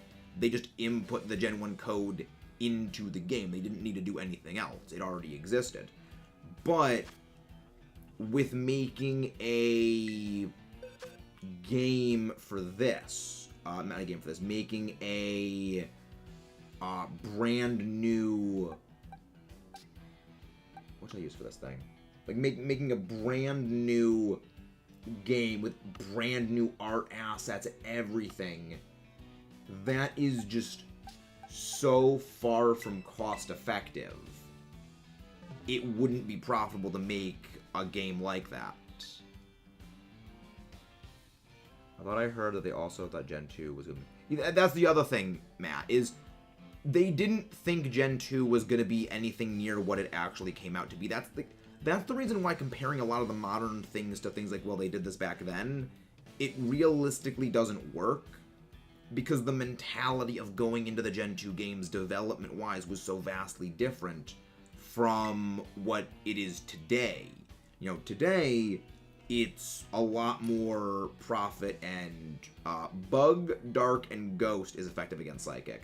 A lot more it is, profits and marketing and, input-output driven. Whereas back then, it was a lot lower development costs. Because again, back in Gen 2, they could just reuse the exact same game code. Whereas now, they would need to go in, remodel everything from Kalos in the updated art style, develop completely different art assets. And that's the big thing, is the development of those art assets is a huge cost sink. So I don't think realistically we're going to get a Kalos expansion. It just... Do I think it is possible? I don't think anything's impossible. I didn't think we were going to get a game like this, and we did. But I think it is unlikely that we will be getting it. Oh, shiny, neat. Yeah, I think it's possible. I just think it's unlikely.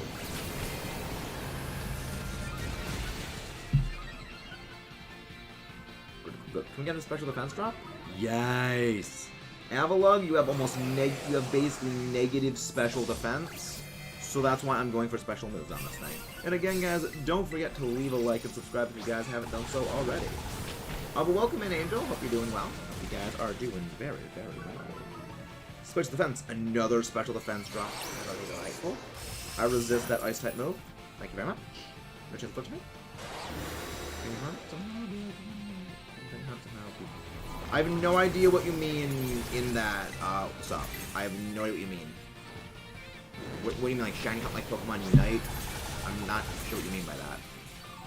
Because there's no... Did they add shiny hunting to Unite? Did they add shiny hunting in Unite? Come on, you things. Come on, let me go. Come on, game. Let me move. Again. Come on. Let's Terrasilize, shit a ball. Even if you don't Terrasilize into the type that you are attacking with, you still do bonus damage. Really? They added... I didn't know they did that. But yeah, I'm pretty sure even if you don't Terrasilize into a typing that you're using offensively, you still get a bit of a damage boost because it does more damage against the shield. Boom. Ice Go Crash. Avoid.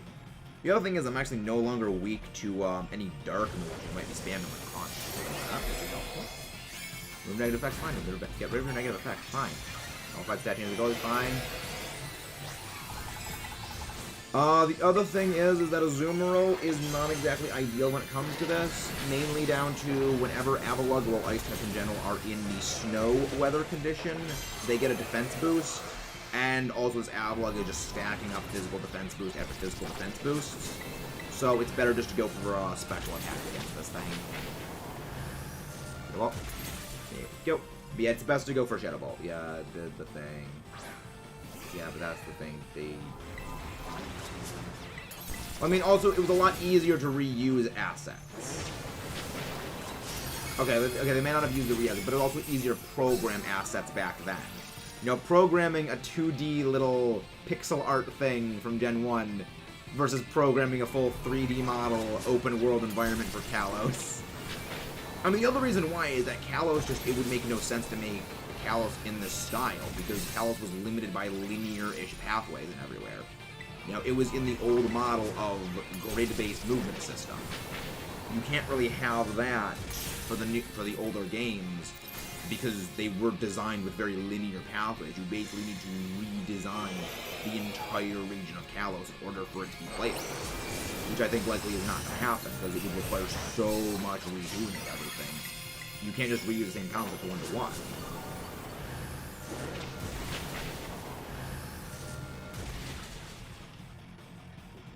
And with that, Avalugg goes down. I do love the silly hats. I love the hats. And again, guys, don't forget to leave a like if you guys haven't done so already. I think I need an Avalugg in this file. I might need an Avalugg. I don't know if I do. But it would be good to potentially get one.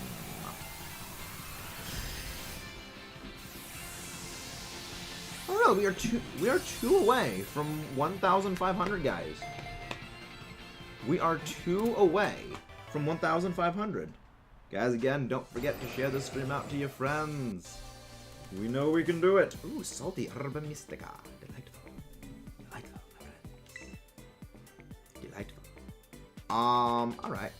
I am gonna go get some water, because remember, it is important to hydrate or dehydrate, my friends. Be like a Zoomerl and always hydrate. I also agree with you on that Charmburger, but also it's so much worse, as if that was possible, but I like the shovel face.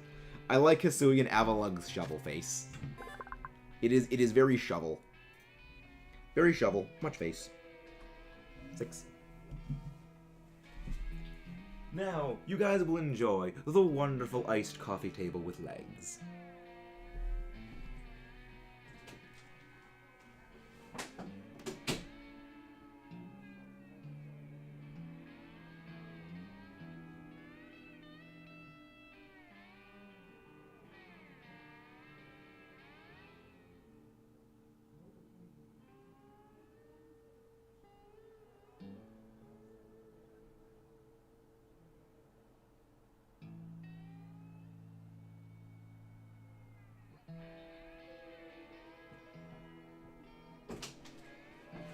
There we go, back with the water. Thank you very much for watching the stream for me. Coffee table with legs, Avalugg. It is what you are good for. Amusement factor. Avalugg was out of the box. Bloop. And viewers, this is a certified chair moment. Exactly, Matt. This is a chair moment. I'll try to remove one of the black crystals disappear a moment ago. Oh yeah, Jacques, I forgot I haven't done that. You better put one in there. I thought I made it clear it was too risky. Yeah, but here's the thing. Risk is our middle name. I don't care. I'm gonna trust LMG. Now I think you give... Oh yeah, he gives a whole bunch of league points. Like, league points are so useless, but also vaguely useful. They're vaguely useless, but also very useful. Blah, blah, blah, blah, blah, shut up. Thank you, Jacques. Alright. Does anyone actually? Do we want to go and fight? Do we have our Charizard raid? Yeah, we have. So our daily tier 6 raid is a normal type Heracross. So we're kind of trying to work on getting like physical attacking moves for it. I could just teach a Zoomerl. I could just teach a Zoomerl Brick Break actually for that. So actually, you know, let's do Heracross. Let's go find a Heracross. I like Heracross. Anyone notice that the ultimate weapon appears to be slightly made from the same crystals? I think that was just like... I don't think that was thought of back then. Remember, they've also had crystals for Z crystals and Megastone crystals. I think it was probably just meant to be like crystal because crystal equal power in sci-fi. I don't think it was meant to be the ultimate weapon. I think it was just crystal for sake of crystal things. Actually, let me see if I can get my Great Tusk fully leveled up. Remember, then they had Z crystals, and then they also had, like, the Megastone crystals. They've had a lot of crystal things. They've had a lot of crystal-y things. Jack, don't fight the black crystals. 6-star raids are extremely dangerous, even for a champion. Us. You know they go up to... Exactly, Matt. That is exactly right, Matt. Just like, yeah, we go up to 7-star crystals. And we beat them. Just that good. No learning head smash. Experience candy. Great Tusk. Oh my gosh. It's still not enough to max out this thing. Oh. Really, game. You're really making me... You're making me work for this. You are making me work for that frickin' fully leveled up. Do I not have a Brick Break TM on this game? Where is my Brick Break? Okay, there we go. I'm gonna use Brick Break. Oh yeah, right. Charizard learns Brick Break. Right, yeah, that was what my brother had on his Charizard for when he beat Frontier Brain Brandon. Was he had Brick Break on his Charizard along with the Dragon Claw and like Blast Burn. I can just reteach this later. There we go. TM, go bye-bye. Alright, so I think we can take on that Heracross. I think we can take the Heracross down. I think we can beat this Heracross. It's a normal type version of Heracross.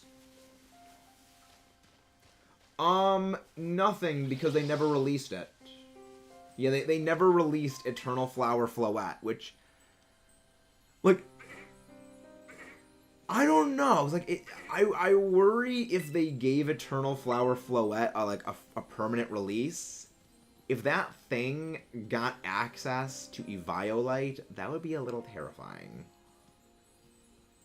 Because the thing is, development documents for the Generation 7, well, the Generation 4, Generation 5 through Generation 7 games, they were released a couple of years ago, and like the development documents are things like, you know, this is a list of the games that we were working on, and among that list was not Pokemon Z version, but X version 2 and Y version 2. They were going to have made a sequel to X and Y. Likely the reason they didn't was just there's not that much in the game to have made a sequel of, because they kind of wrapped up everything with a nice neat bow. You know, I mean, literally, at the end of the game, when you fight Team Flare, Lysander dies. Like, Lysander gets buried under the ultimate weapon and is dead. So, like, and everyone realizes, oh yeah, Lysander was just using us. And Team Flare just completely freaking disbands. Yes, we got our Charizard, Connor, we did, but we are still helping everyone else get their Charizard, while also doing raids ourselves to help everyone get their own stuff. So we're basically doing raids to help everyone get their Pokemon leveled up, and doing the Charizard raids to help everyone get their Charizard. I don't think Violet would work on Eternal Flower because it can't technically evolve. Yeah, that's what I was thinking. I was just curious if people could use it on it. But yeah, I can't use it. That's good.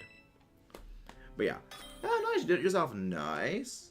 Still need to get my Zard after this. How high leveled are you, Apollo? Okay, it doesn't get it good. It doesn't get a Violite. It would be interesting to see it, though. Also, guys, again, don't forget to leave a like and subscribe. After the Charizard event ends, we are going to be doing a bunch of trade streams of getting all of the, you know, regional, all the Paradox Pokemon, version exclusives traded back and forth for everyone, so everyone can get that much coveted Shining Charm.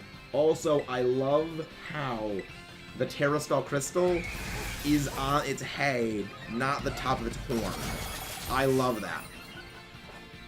Holy crap, that did a lot of damage. That did far more damage than I would have liked to have done. Heal. Come on, heal, heal, heal, so we can survive. Good. That healed barely any damage whatsoever. Unfortunate. Please miss with like Mega Horn or something like that. Oh, Thrash. That's why it did so much damage. Freaking crits. Why? Oh, we lose. Unless it hurts itself in confusion. In which case, I think we win. If it hurts itself in confusion, it will deal a lot of damage to itself. I guess actually for this... I think for this, we might actually want to get Cerulege for this. So that would be can hard wall, that terrifying Thrash. I have a theory in Paradise Pokemon because the Heracross, Well, no, the Floette was not a variant. The Floette has the Eternal Flower because it was exposed to the energy of the Ultimate Weapon. The Ultimate Weapon mutated and changed the Floette. That's why it's incapable of evolving. Yeah, we're gonna need Cerulege for this. Heracross is a jerk of a Pokemon. It's terrifying. Oh, thank you, Connor. Thank you. Right for the raid. Alright. Alright, what is it? Yeah, honestly, for this thing, just bring Ghost types. Like, honestly, for this thing, just use Ghost types. It bodies Thrash. It bodies Close Combat. It doubles its Cerulege made into OU. Armor Rouge did not. I think that might have something to do with Ghost typing just being better. I think it might... I mean, also, alternatively, it probably could just be there's a lot of great Psychic types out there. Or signature move is just being better. Alright, where's my Cerulege? Where is Edgy Boy? I'm pretty sure I have... There's Cerulege. Alright, there's Cerulege. Wait, Titan, you're getting dropped here. Okay, can you learn Brick Break? Let's see, what are the moves I even have on the Cerulege? I want to make sure. Remember moves. Night Slash, Sneak, Quick Guard, Solar, Flare Blast, Cycle Cut, Bitter Blade. I'll take Bitter Blade. Good Flame Charge. Okay. Can you even learn... Can you learn Brick... I know it can learn Dragon Claw. I don't know what's going on there, but there... Nope. What? Let's move the flower of the battle appears to have the same. Then why is it that same? I think that is because it's a retelling. I think it's just because it's a retelling that they say, oh yeah, it is the Eternal Flower Floette, so they have the art on there. But, I mean, there's nothing that really ever explains about it. It could be that as an extinct version of it. TM made. Because they never did anything with the Eternal Flower Floette. Like, I would like to know more about it. Okay, so Cerulege can learn it. Oh, I don't have enough. I don't have enough food stuff. It's fine. I can just go with Bitter Blade. That's fine. I enable the Flutter Main. Cutscene sounds. Made. Oh, you. Umber not. Where's the game? Yeah, honestly, just bring Ghost types for this. It's just bring Ghost types. This thing's annoying. Like, I love Heracross. Will that get stop and Psychic from entering OU? Maybe it's Dark types. Maybe it is Dark types. Charizard, kill. Charizard, kill. Good Charizard. Good Charizard. Good Charizard. I love power tripping. Alright, let's try again. Unused Dex Enter says it says the flower, but cannot be found anywhere anymore. Interesting. Okay, so interesting. Guess it could be an extinct version of it. That would be interesting. That would be fascinating if that was the case. Because, like, that's sort of the thing that they stopped doing with Gen 5. After Gen 5, they stopped doing this thing of, you know, we're releasing a story that goes along with these various Pokemon. And they just stopped doing that after Gen 5, and I'm really sad about that. Because, like, why could we not get a story on what these mythicals do? It's so interesting. Unfortunate. Yeah, I love how now we're just all bringing in Cerulege. Let's bring in the edgy boy. Edgy boy. So this thing does have Moxie, though, which is a problem for us. Because that means if any... So, yeah, it would be best to not bring a Azumarill for this, because if we're cutting our own HP and then it goes into Thrash, it's going to freaking body us. So, yeah, let's just... I mean, if we do have a Azumarill, just go for, like, just attacks without using, yeah, honestly, just Ghost types. Like, bring Ghost types, bring... Yeah, I mean, I'm using Cerulege because Fire gives a double resistance to Bug, but Gengar does, like, the same thing of double Bug resistance, immunity to fighting, immunity to normal. Hard bodying this thing. I swear if this thing freaking has a Night Slash, I'm gonna lose my mind. But after this, if anyone has a Charizard raid, we'll be happy to do another Charizard raid. I will bring the Azumarill for that so we can crush every Charizard in existence with Azumarill. Azumarill. Like, I just love how Azumarill is amazing. Like, Azumarill is one of the best Pokemon to use for raids. And this game. Edge. It is the absolute edge. Okay.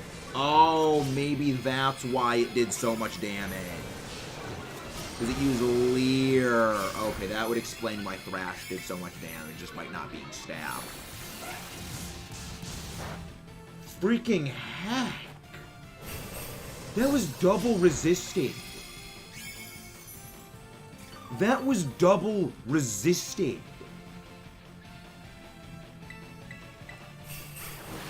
Freaking heck. Heracross. Oh my gosh, that's bonkers. Okay then. We basically need to avoid everything for this though, because it's got Moxie. And once it gets one Moxie boost, it's just gonna rip us to rip and tear. It's just gonna rip and freaking tear us. Yeah, Megagon's gonna take us out. Oh my gosh, this is... I mean, remember, it's a Heracross. Like, it's Heracross. Heracross is good for a reason.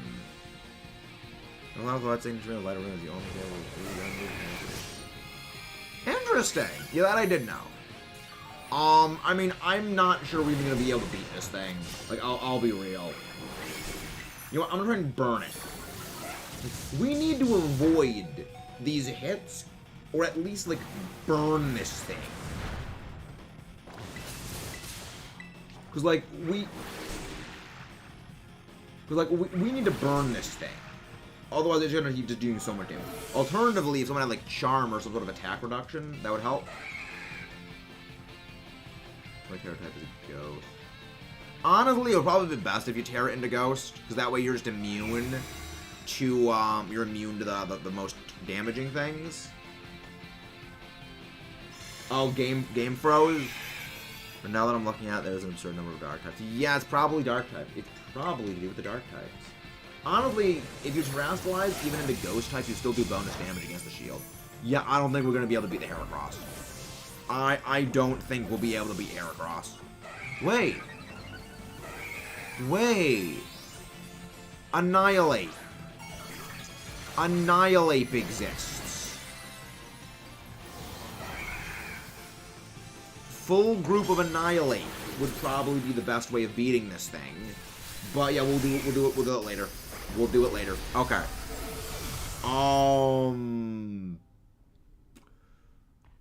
Iron Hands, maybe. Yeah, the reason why is that it was using Leer and also had so many attack boosts under its belt at that point, it just doesn't matter. That's why I think Annihilate might be the best way of going, because that way you have Defiant, I'm pretty sure. You have Defiant, so even if it drops your defense, you're still doing more damage. You have Ghost, so you have double resisting, it's Bug, you're immune to fighting, you're immune to normal, and you have a fighting type move to just body it with. Do I have... I'm not going to be able to level one up, though. Let's just go to the Charizard raids. Let's just do Charizard stuff for now. Cause I don't realistically think we're gonna be able to beat that thing. We're not gonna be able to beat it. But yeah, I mean that's what happens when something uses defense dropping move once and has like a +3 on its attack stack. Not very effective moves do that much damage. It's kind of ridiculous. But remember, there's a reason Heracross is so good. There's a reason Heracross is so terrifying. So this is my Charizard raid done. If anyone wants to pop into it. Yeah, this is Charizard raid done. Alright, let's get raiding these Charizard. Let's get raiding Zardy boy. And again, guys. Game. Try again, game. Let's try again, game. There we go. Let's fight this Charizard. This game is... Again, this game has a lot of good points. The one negative point. Connection issues are bad. Like, I think it may be the servers more than anything. I think it's realistically the servers, not actually the game itself having the problem, because its internet connections are bad. You know, this is a very recurrent trend among Nintendo games. Is they have a habit of not having good online connections. Splatoon, Smash, Mario Kart, this. What other Nintendo games are there out there in the world?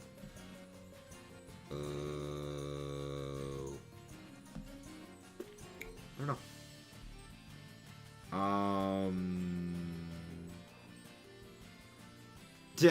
I thought that Dunsparce was always banned from Little Cup. Pair-to-pair servers. So the highest connection is considered the host source per connection. Really? I thought it was like they had, like, it was just Nintendo didn't have the servers in it.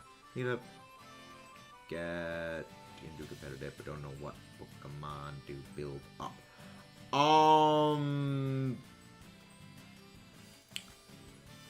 That depends on what format you're going to be playing, Connor. That depends on the format. Because I know for things like doubles, stuff that's really good is like Tatsugiri. Tatsugiri, sorry, I keep messing up the name. Tatsugiri is very good. Like doubles, like Tatsugiri is good. Dodozo is good. Flamigo is good. Singles, I don't play singles, so I can't help you with that. I can't help with singles, but doubles, I would look into like VGC stuff. Pikalytics is a website that basically has like here's what's being commonly used, and here's like what has been commonly used in statistics on usage number. Like this percentage of teams are using this percentage of teams using this, and use that to sort of like feel out maybe these are some Pokemon, like put together some strategies involving those. Omar, there we go. We have the hero Omar. Okay, Rain, the one with the dash bun, you need to use the healing thing. Moongo Rar, I like Moongo Rar. Moongo Rar is a good boy. Moongo Rar is a good boy. I love Moongo Rar. I look forward to getting that shiny. Like that is high on my list of hunts. Like I have a list in front of me that I'm actually remaking right now, with all the Pokemon that are in the game to like, okay, this is the things I want to shiny hunt. And yeah, Moongo Rar is on the list. Other things that are on the list are, well, Mecha Tyranitar. The only thing as far as... Well, yeah, but here's the thing. Steel type.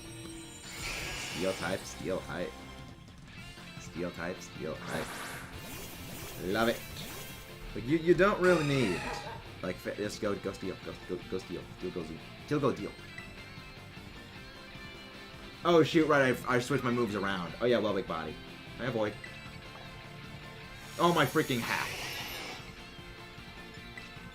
Oh, yeah, I'm gonna need to switch around my moves. I forgot to switch my moves back around. Thank you for the screens, Omar. Thank you for the barriers. Let's go for the kills. Let's go for the kills. Kills, make it will. Let's go for the kill. For the throat. Like, I'm not a Mega guy.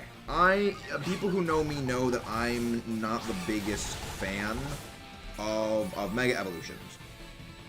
And I have my reasons. But I really like this more than the Mega Evolution. I like Roaring Moon more than Mega Salamence. Just because it looks so dumb. Oh great, nullified stat changes and abilities. Go screw yourself, you freaking thing. You suck. You suck, Charizard. I'm playing with Falcon Dawn. The metagame is good balance. Fine.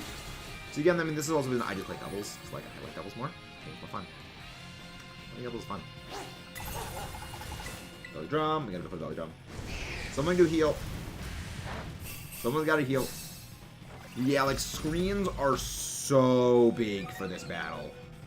Like, screens, any form of damage mitigation is just super necessary. You know, I mean, damage mitigation, healing is just ridiculously good. Oh, look, you're missing. You suck, Charizard. You can't aim for beans. You can't aim for beans, Charizard. You're fired. Let's crush this thing. Like, I love how now, I'm gonna be honest, I love Melee as well, and that'll give you Pokemon stronger rather than yeah, the Shell Bell with the Belly Drum is great. The thing is that Megas were never meant to help Pokemon. The main reason is that the Mega is itself its own Pokemon. You know, it's like saying that, you know, giving Mamoswine to Piloswine made Piloswine good or made Swine up great. It doesn't. It's a separate, independent Pokemon on its own. It was meant for, like, anime spectacle and, like, a hook to bring in nostalgia base. That's pretty much what it was for. And this shows in the pseudo legendaries, in the Megas that were given to things like Mewtwo and Charizard, and yeah, stuff like that. It's better than Sword and Shield, where Lando, and way better than SS Uber at the time. We have the 3 different Pokemon with over YouTube. Well, yeah, but you gotta remember the reason why one of those was over that was specifically to kill the other one, and then the other ones were there basically because they were good against everything else. And with that, another Charizard bites the dust, and another one gone, another one gone, another Zard bites the dust. And this, my friends, is why Azumarill is the true hero of the story. This is why Azumarill is the true hero of the story. Oh my gosh, look at the candy. Oh, that experience candy. I can raise many teams with this. I like it. And this is why we destroy things with the power of Azumarill. Azumarill's a good boy. Azumarill's a good boy. We love our little water ball of doom. Anyone got any more Charizard raids? In before Charizard is given Bolt Strike. God. I mean, Bolt Strike's physical though. Bolt Strike wouldn't help it. It's physical, and it's 120 base power. I mean, I guess maybe, but like it's got access to a whole bunch of other things that it's worthy. It's got access to things that deal with rock types. But remember, Matt, the issue Charizard has isn't Cryogonal. Cryogonal. Yeah, let's go fight Cryogonal. Normal type Cryogonal. I don't even think we need a belly drum for this thing. We just had to punch in the face. I think its whole body is its face like Kirby, so punching it anywhere, just punch the face. Again, guys, don't forget to leave a like and subscribe if you haven't done so already. Funny how Johto-mon, that used to be just water, became a monster Stars. I mean, the thing is, Azumarill was even good in Gen 4 and Gen 5. The reason Azumarill sucked back in Johto the reason it sucked back in Johto and then it sucked in Hoenn is its physical moves were garbage. You know, it had, like, you know, rollout, it had hidden power, any physical hidden power, brick break, but, like, that was it. Then you have the advent of Gen 4 with the physical special split. Waterfall. And that's it. Like, it got Waterfall. The thing is, giving it Fairy just made it even more of a monster. Because, like, before, it was a face-punching monster. Now, it's an even further face-punching monster that has far better defensive profile. I mean, the other issue Azumarill had is there's a dime a dozen bulky water types. You know, there's a dime a dozen water types that are bulky, that can deal out respectable damage. But they all have the same weaknesses, and like, okay, well, Milotic is just a lot bulkier, Suicune's got Calm Mind. You know, it's like, there's a bunch of the other water types all have their own useful toolkits that's just better than what Azumarill's got. Azumarill was like a physical damage dealer, but then it's also dealing with, well, you got Gyarados as competition, which has a better typing, and then it's immune to Earthquake, resistant to things like fighting, and such and such and stuff like that. Then here comes Azumarill. Well, now I'm not just resistant to fighting anymore. I'm resistant to fighting. I'm resistant to Dark. I'm resistant to Dragon. I'm resistant to Bug. And I gain a stab that is ridiculously overpowered, and I still do all my play rough stuff. Also, the other thing that gave Azumarill a lot of hard times was it could not have access to Belly Drum and Aqua Jet in the same moveset. Because the way that egg moves worked, Azumarill could not, the parent could only pass down egg moves from it, so you couldn't get an Azumarill that had both, Belly Drum and Aqua Jet simultaneously. Later gens, I think it was actually Generation 6 added, it was able to get it that combination, which further helped it. So it really wasn't specifically the changes made with the addition of Fairy that made Azumarill a monster. It was like several other changes that happened concurrently simultaneously with Gen 6 that conspired to turn our beloved little water egg balloon ball of doom into a terrifying face-punching dragon-killing monster that it is today, and that we oh so love it for doing. Recommend someone to better journey. Then some competitive Pokemon do Shenhen. Moongorar. I recommend hunting Moongorar. I love Moongorar. It's so good. Johto Pokemon are pretty competitively bad for the most part. Scizor, Heracross. Scizor, Heracross. I'm sorry, my friend. Skarmory. You want to take that back, mate? You want to take that insult back, mate? The Charizard raid ends on the 4th. The 4th is when the Charizard raids end. I'm doing pretty good, Kurt. I'm doing pretty good. But yeah, Matt, I highly encourage you to take what you said back about those, because those are still pretty good. Heracross is pretty good. Scizor. How is Scizor not good? I mean, granted, Eviolite Scyther is Eviolite Scyther with dual wing beat is pretty bonkers itself. So, like, there is that. Raikou? Suicune. I mean, they're not in this game yet, potentially. Maybe. Not really. But other than that, yeah, I'll agree with you. Yeah, Blissey got taken down by Eviolite Chansey. Hitmontop, though. Hitmontop, though. There's a lot. There's a number. I mean, granted, they're probably better for singles than they're probably better for doubles. Like, there's a good number of them that are competitively good. It's just they kind of get outshined, especially some of them with the Eviolite now.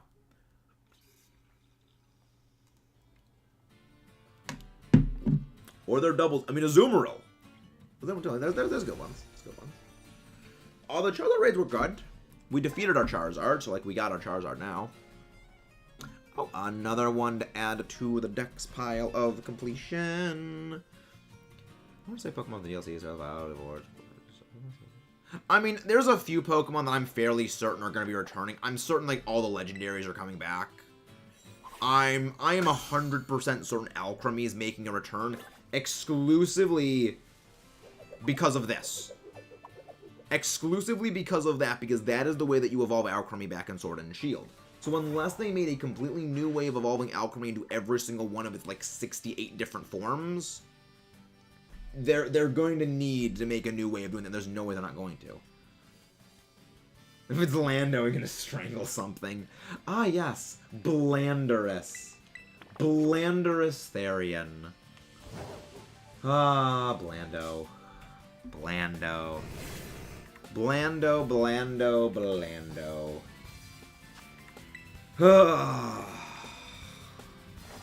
I was so... Alchemy is not in Scarlet Violet base. It is not in base Scarlet Violet. I'm anticipating it's coming back in the DLCs. DLCs.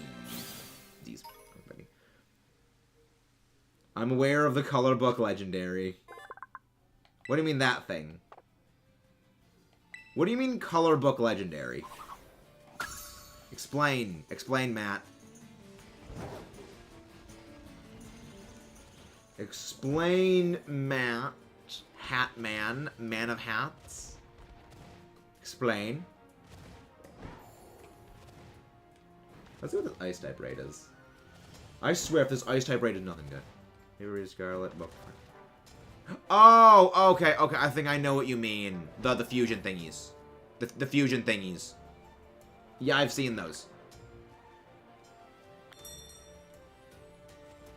They gave Flygon Dragon Dance. They let Flygon be in Sword and Shield before Garchomp was like, Flygon was like the thing in Sword and Shield before Garchomp came back. People were happy that Flygon was actually good for once in Sword and Shield. Wait. We have seen what Diglett looks like underneath. We have seen what Diglett looks like under the ground. There is now a canonical view of Diglett underground.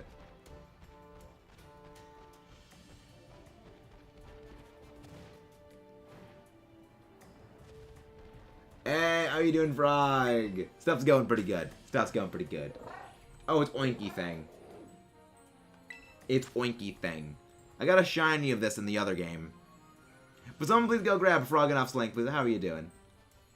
I know, but I wanted better. Doesn't count a potential left Scarchomp. The thing is, the reason that they were going to give Flygon a Mega, but the thing is, they couldn't create one, so they just didn't give it one. And honestly, I'm glad it didn't get a Mega Evolution. The thing is, it's good it didn't get a Mega, because then that means it would never have gotten anything else in any subsequent later games because it got a Mega. They would never give it anything to improve it even after the Thanos snapping away of Megas. Because the potential of them to return, so they won't give it anything more. Yes, Talonflame is in-game. Actually, I know that, but ask me, what is...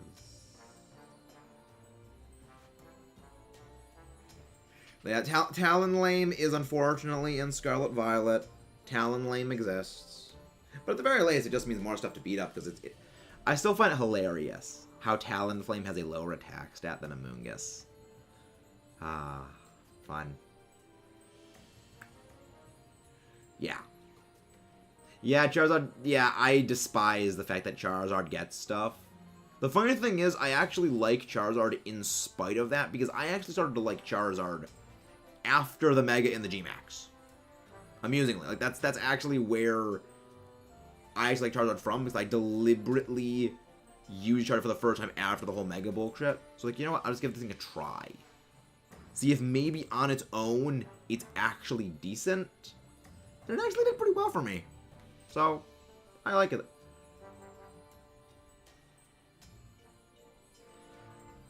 Oh, I agree Charizard's overrated, but I do have a respect for it for my usage of it in Let's Go. It was a good damage dealer in Let's Go for me, so I have a begrudging respect for it. Slacking Terra Fairy, interesting. Berserker is the answer to destroy that. Berserker is the way to go for that. Wait, why am I bringing this thing? I can just use Charizard. I can just burn everything to the ground with Charizard. But yeah, I mean, it is annoying for the other ones. But like, also, I'm like, I kind of don't care for any of the Gen 1 starters. The thing is, I don't care for any of the Gen 1 starters. And I would be happier if Gen 1 got nothing ever again and just blink. If Gen 1 just suddenly blinked out of existence and was never heard from again, I would not be sad. I would not be sad if that was the case. So, what that says about me, I'll let that say. I'm not a fan of the Weeb Frog. I'm not a fan of Grinweebja. Not a fan of the Weeb Frog at all. The Weeb Frog. Yeah. I mean, granted, the thing is, the reason I don't like Greninja is because it basically got similar levels of Charizard treatment, but at least with Charizard it was dispersed.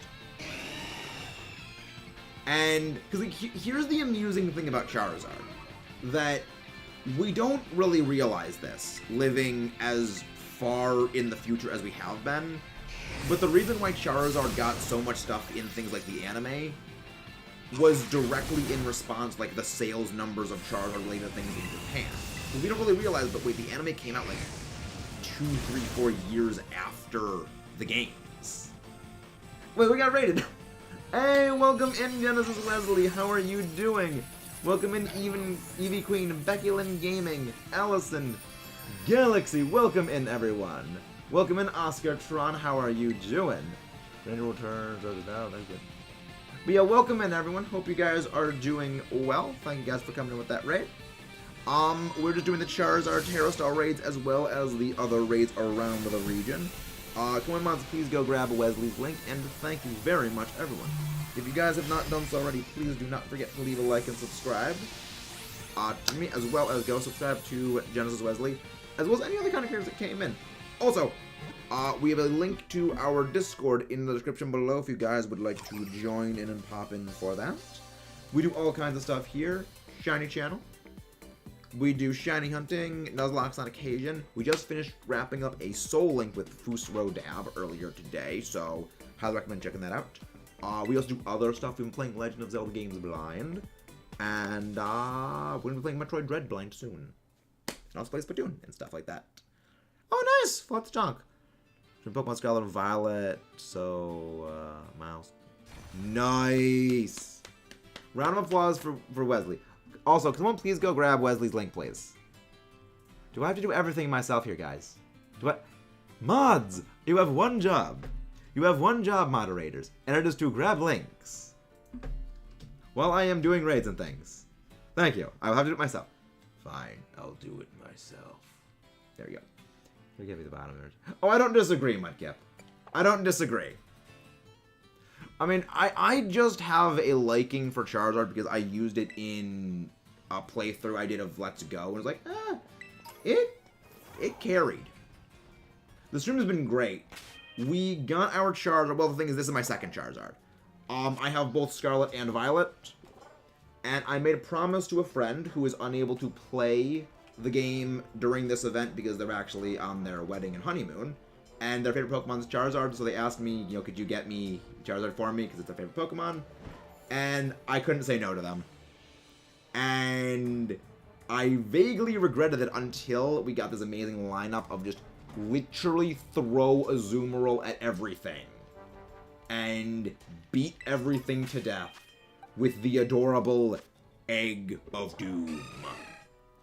Look at the face. Does this look like the Destroyer of Worlds? I would say yes, this does look like the Destroyer of Worlds. The most adorable Destroyer of Worlds in all of existence. Ah, Azumarill. Delightful. Azumarill. But yeah, we're also just doing some raids and stuff like that. Can't trade Charizard or Charmanders that you breed. I am expecting that will go away by the time the DLCs get released. So I'm expecting when they do a DLC, then Charizard is going to be a part of that. And then it'll be tradable then. But yeah, I've heard that it is not tradable. I am expecting that to change eventually. But it is quite annoying that that is the case right now. Now we go switch play rough back to front. There we go. But yeah, how did your stream go? Did you get any shinies? Were you doing just a playthrough? Were you shiny hunting? How did it go? And again, thank you all for coming in. Again, don't forget to subscribe if you guys have not done so already. And if you guys are doing any raids yourselves, feel free to post any link codes to those raids in the chat so we can all help everyone get everything. Okay. Give me the item. There we go. Right, let's see, what are our next raid battles to go to? What are our next battles we must go to? Nope, go back, go back, go back. What shiny got? Yeah,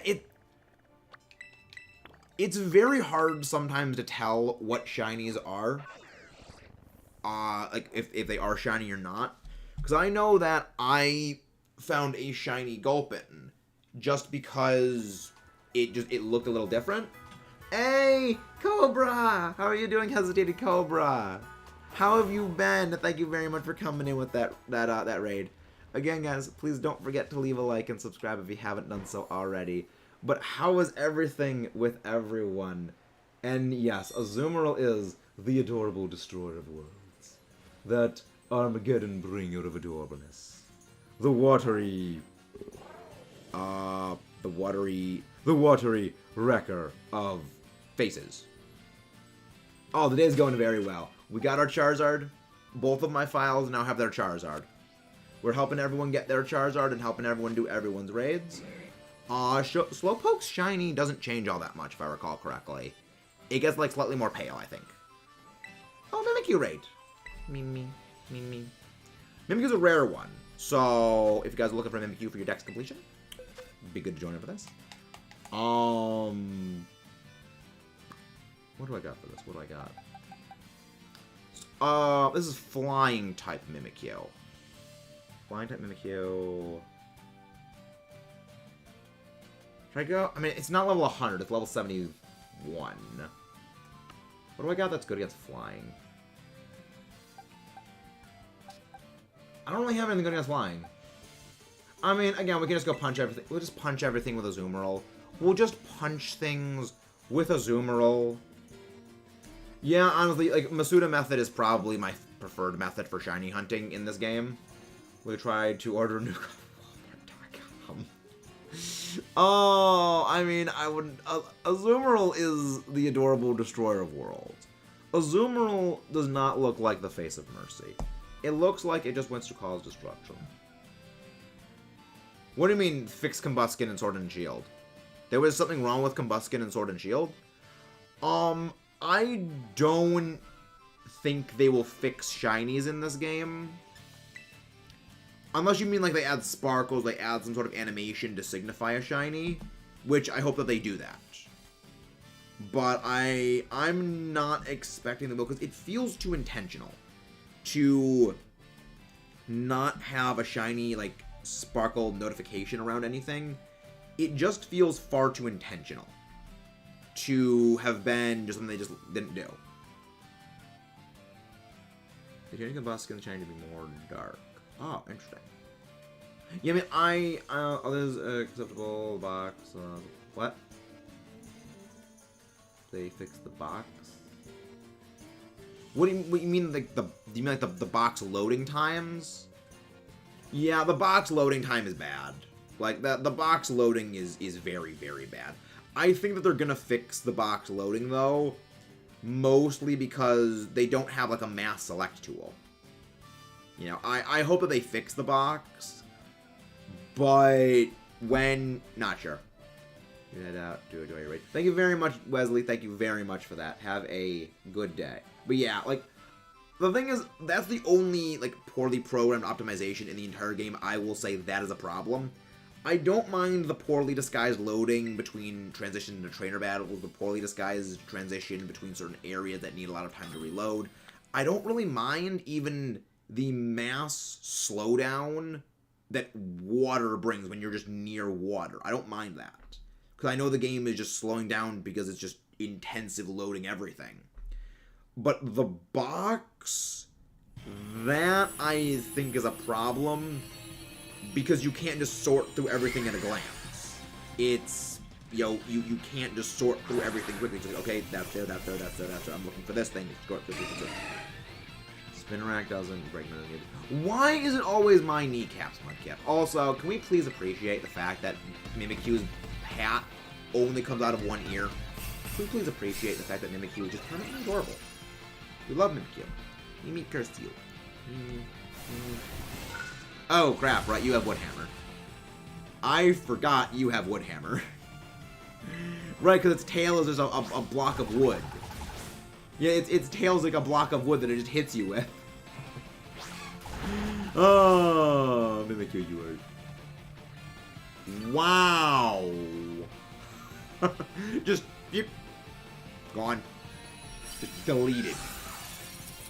Just absolute, abject deletion. Out of existence. Bye, Zoom. Bye-bye. Bye-bye, Mimikyu. I love you, Mimikyu, but you had to get deleted.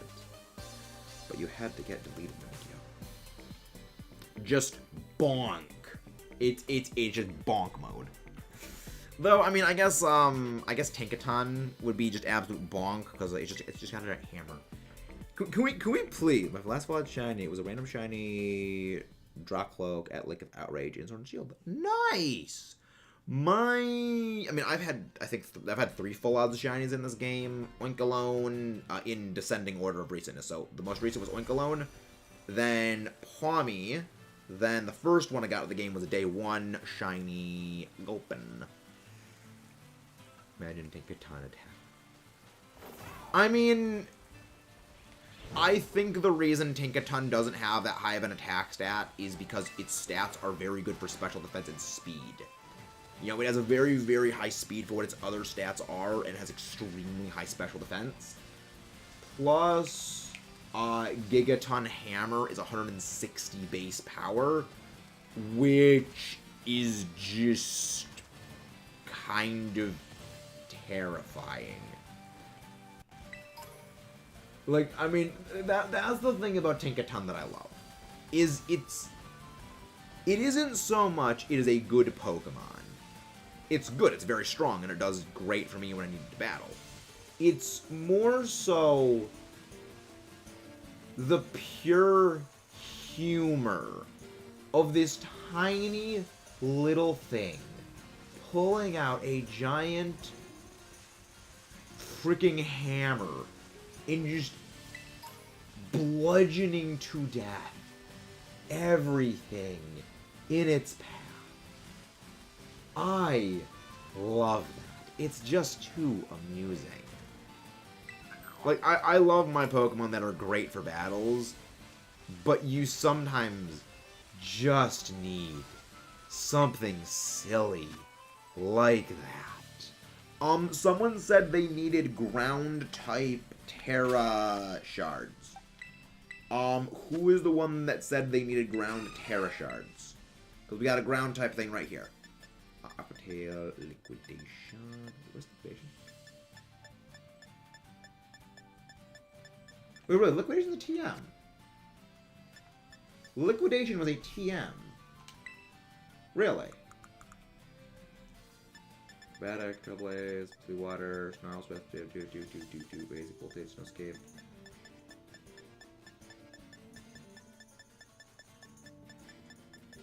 Really? That was a TM. Huh. Okay, it was a skip load. It was like, okay, I thought I saw a shiny one, but no, it was just a skip loon. It was just, it wasn't a Hoppip. It was not a shiny Hoppip. It was just a skip loon. But yeah, Gigaton Hammer just amuses me. Oh my gosh, Zacian crowned. Ah, Zacian. I honestly wonder what they're gonna do with Behemoth Blade and Behemoth Bash. You know, that I do wonder. Oh, I need Arrokuda stuff for that. Okay, well, I'll go destroy some Arrokuda later.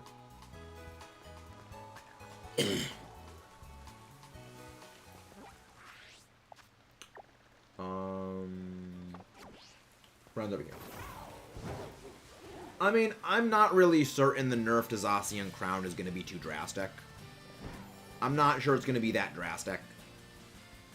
Because the thing is, the other part that made it so strong, it wasn't just the sheer attack stat. It was the automatic attack boost, which they are nerfing that as well. They are making it only activate once per battle, which is good. But still, it's... I don't know. I still see potential for it to still be ridiculously strong. Because remember, it's still going to get an auto attack boost. It's still going to automatically get a boost with attack power. And that's something. Well, yeah, but again, remember, Intrepid Sword still, unless an Intrepid Sword no longer gives it a +1 to the attack instantly, I don't realistically see that it's going to get too big of a thing. Because, I mean, it already was overkilling things ridiculously to a ridiculous degree. And it might make it survivable on other things, but I don't really see what else it's going to sort of kneecap with. Huh, they actually nerfed its both forms. No, its attack is 150. Yeah, its attack was dropped to 150 from 170. They just cut off 20 points of its attack stat. Hello there, Jazz Palmer. Welcome in. How are you doing? Hope you're doing well. Yeah, they just lopped off 20 points of its attack. It's now down to 170. Now down to 150. I mean, I think Zacian is still going to be... I think Zacian is still going to be a problem. Granted, the Intrepid Sword change is going to help it prevent it from being as overpowered as it was. But remember, doubles is not going to affect it much. It'll be used in singles, it'll help it be more balanced, but in doubles, it's probably going to change nothing because now, I mean, I guess Intimidate spam would kind of prevent that, but again, the cost of switch out is ridiculously high in doubles. But welcome in, Jazz Palmer. Are you new here? Welcome in. Hope you are doing well. I know I am. Happy to have you popping in. I mean, Pokemon has made efforts to be balanced. Pokemon makes efforts to balance itself out. I mean, this gen's pretty balanced, relatively speaking.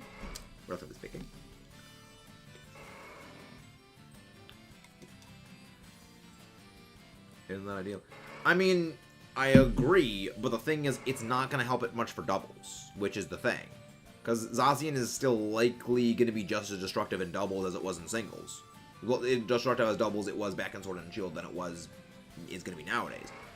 It might make it edge case worse, but that's probably only going to be like the absolute bulkiest of bulk or under extremely heavy Intimidate spam.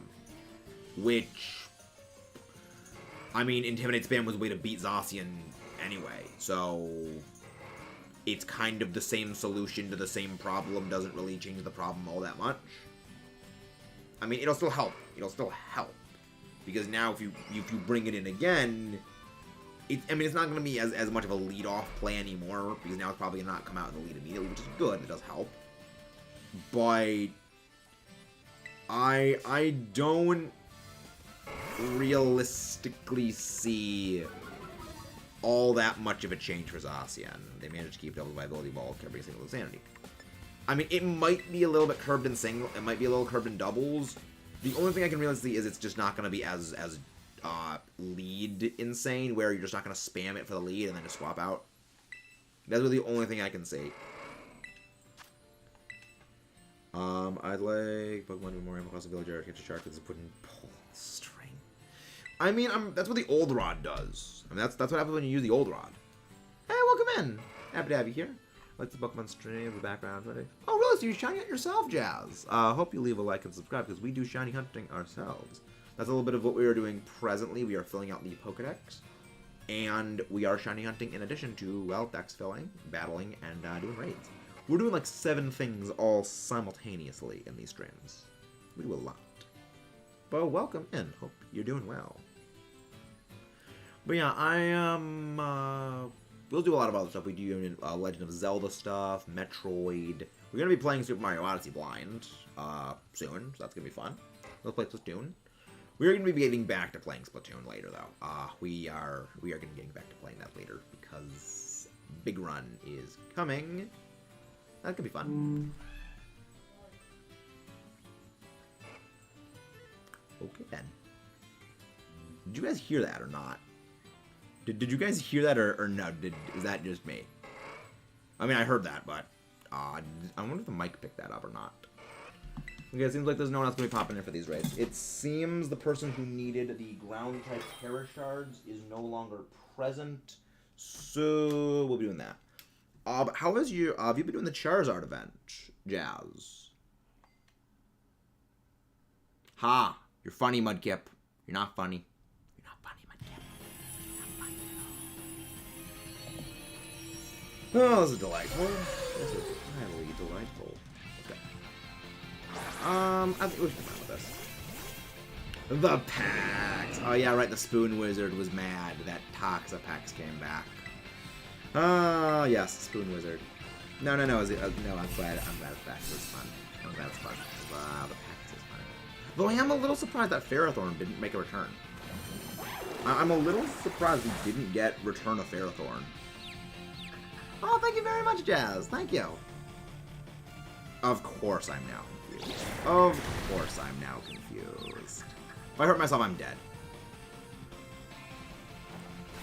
Good. Hey, thank you very much. I love how for a split second, it takes the time for the font to correct itself. I love that. Every time I shut this thing off and have to reboot the computer, it always takes a second the first time that notification pops up of the day, and it always makes me laugh. For no reason other than it shows the thing does not work well correctly. I love it. Oh, thank you for activating the rain. Thank you for activating the rain. That just means I'm going to be that just means I'm gonna be... Oh, crap. That did barely any damage. Wow. Trevor 1 is I'm okay with them cutting off the National Dex Island. A lot of people actually are very much okay with the National Dex being, like, removed. The main reason is that we only really hear the vocal minority, the people who predominantly care about the National Dex are themselves creators, or they are older players who have been playing the game for years and they have access to, like, things like Twitter. They have, you know, YouTube channels, they have things like that. Whereas most of the players, you gotta remember, like 95% of the players are like 10-year-old and younger kids. You know, most of the people that play this game don't really care here or there about the National Dex. And then there's, you know, other people like me, like I am glad when things like the National Dex get cut down, because the main thing I love about these games is the experiencing new things, you know, the new teams, the new stuff, the stuff that I never got a chance to see before, and stuff that is just, well, new, and Pokemon I never really gave a chance to do things before. And that more exposure of things allows the creation of new memories with things that we didn't have before. And it, you know, because one thing that happens a lot of the time with these games is someone will play the game, oh, this Pokemon that I've used like for 20 of my previous playthroughs, I'm gonna use it again for like the 21st time. And I like that. I like that, you know, exposure of all the things. Because the other thing is that, you know, a Pokemon, you know, I love Metagross, I love Togekiss, and they are not in this game. Well, I mean, that gives me a reason to go back and play Sword and Shield, because they are in those games. And, you know, they still exist, they're just not in the present game. If I always want, I can just go back and play the older games with them in them. Holion, I've had since Diamond Pearl in this game. Yeah, I can understand that, but there's always going to be a time where it's going to come back. There's always going to be future games where it's going to return. What I think they're going to do is they're going to maybe rotate out maybe a 200, 150 Pokemon per game. And then there's also, you know, the Dex, not the Dex, the Isle of Armor, the DLC expansions, which they're probably going to bring in themselves. How many Pokemon did they bring in with the Isle of Armor and Crown Tundra? Let me check that. Oh, they opened up another thing. But yeah, they bring in, what, like 200-something Pokemon in with the additional DLCs? So I think it's highly likely that we're going to get more starters back, and especially since they weren't in Sword and Shield, I think it's highly likely that they are going to be in this game. You know, and they're like rotating around what this is. I mean, I already know the Kalos starters are coming back in. You know, I already know that the Kalos starters are going to be making a return. But yeah, Azumarill is broken. Azumarill is extremely broken. And I love it. It's too strong. You can't stop. Based on the release cycle of what Sword and Shields was, Sword and Shields DLC came out about a year after the game released. So I think we're gonna get information on the DLC probably in February, and potentially the first DLC maybe October, September, maybe November. Because that Pokemon like that Pokemon they've been available since. Yeah, I think it's gonna. I think that we're gonna get them with the DLC probably sometime around the same development cycle as the previous stuff, because the development cycles for all the games, they tend to mirror each other, especially these days where, you know, same cycles. So let me go check. When did Isle of Armor release date? Because like based on that, we sort of back calculate what it would be for the release of this game's. That's what I'm anticipating. It could be June. Okay, so it came out in June. Then I think it's likely we're probably gonna get some information regarding the DLC around maybe February, because I already know that there is, you know, already leaks and already things. Oh yeah, June of 20. Okay, yeah. So it was released 6 months. 6 months? 7 months after. 7? Yes, about 7 months after the game released, they released that. So yeah, I think that we're gonna get the DLC for this game announced maybe around February of this year, February of next year. Then we're gonna get the actual full release of it in June, and then the same cycle. That's just what I'm anticipating, just based on the previous release cycles.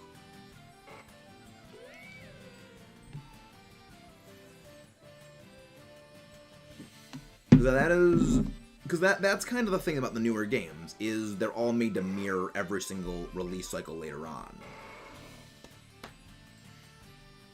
But yeah, this is going pretty well. Like, things have been going great today. Yeah, hope everything is going well. Hope everyone's doing great, because I know I am. The greatest viewer base in the world.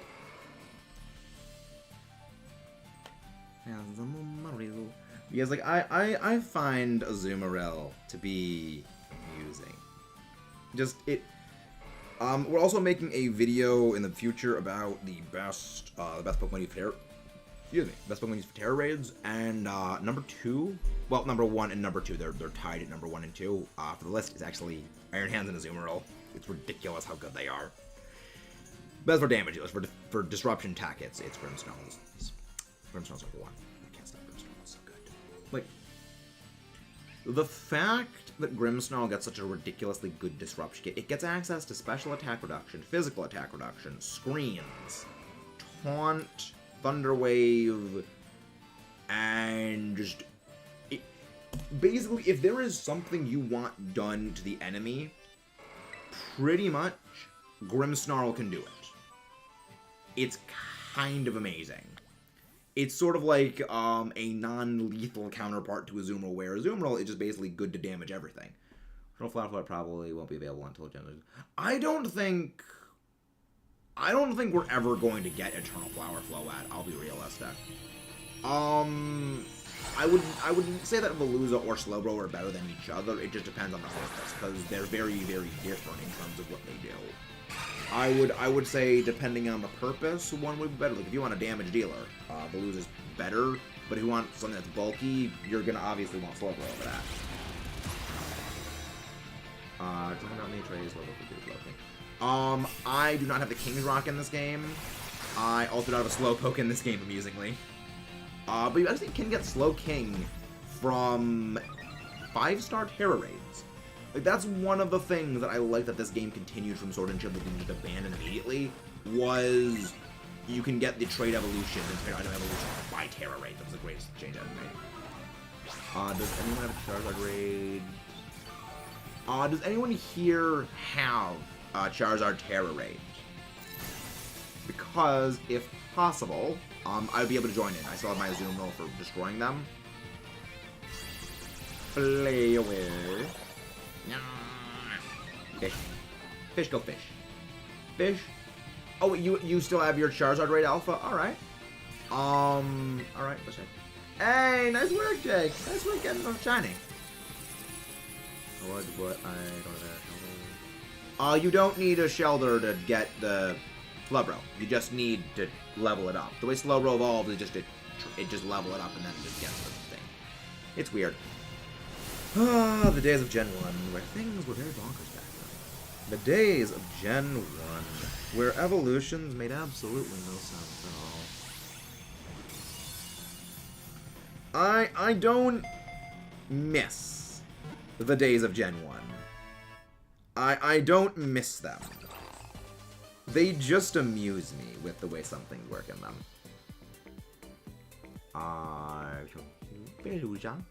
Veluza. I'm pretty sure I did need a Veluza on my my lineup anyway, so that's actually good for me.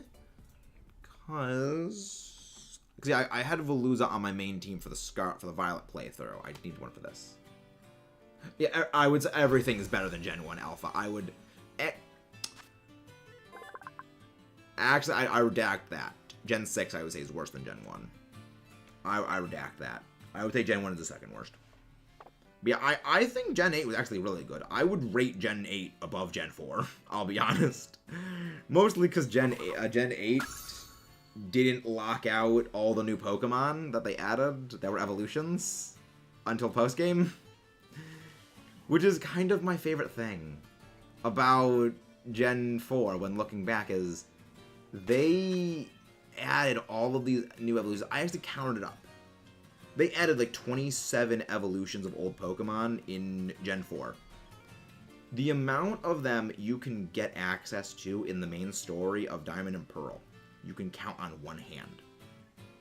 And that includes 2 of those being version exclusives. It took until Platinum for them to fix that. Which is one of the reasons why Platinum is the universal improvement, because Platinum actually doesn't lock it into post-game. Platinum actually made them obtainable.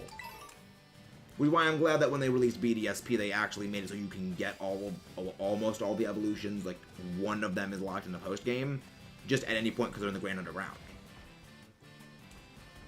Yeah, I agree 100%. Gen 4 was horrible aside from Platinum.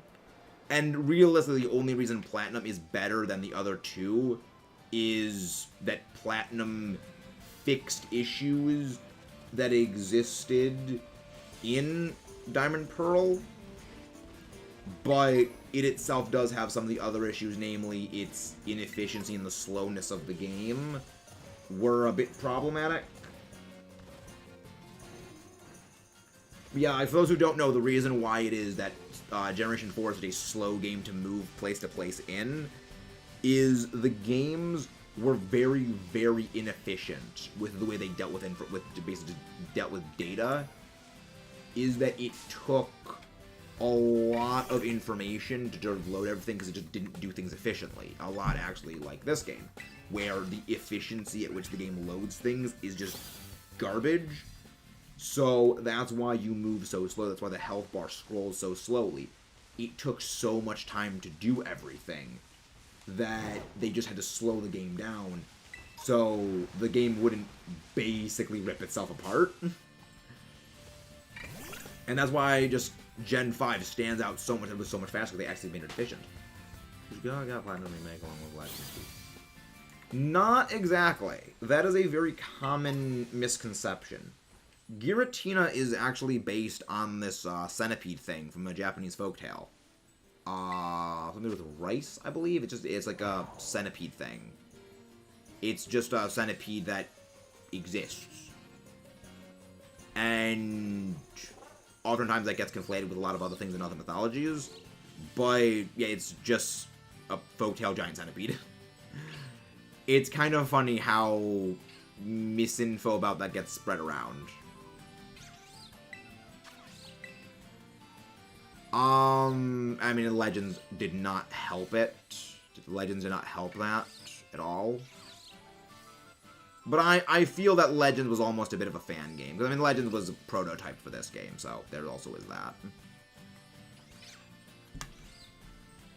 But yeah, it's fascinating what the Generation 5 started. Like, the Gen 5 stuff, the Gen 4 stuff was based on a lot of very interesting things. They just didn't do a good job of everything. But I don't think that we ever would have gotten a Platinum remake. Because the thing is, the reason why that people say, yo, Gen 4, Diamond, Pearl, Platinum, and they've never done a remake of a single game. They've only ever done the remakes in pairs. You know, Omega Ruby Alpha Sapphire, Heart Gold, Fire Red Leaf Green, Heart Gold Soul Silver, Let's Go Pikachu, Let's Go Eevee, 2 counterparts. They've never done the single remake release. It's very interesting the way in which that they've never remade a single the third version or special version. It isn't really a remake of Yellow. The reason why is fundamentally they are vastly different games. The more correct terminology is a spiritual successor. It's a game made similar to Yellow, but it's not exactly a one-to-one remake. It has a lot of carryover from it, but it does heavily distinguish itself. A remake is like Fire Red Leaf Green, where almost everything follows to the letter, there's very few deviations, and the story is itself the same one. The reason it's not a remake of that is the events of Yellow happened. You know, red, blue, green, all of them are there as themselves.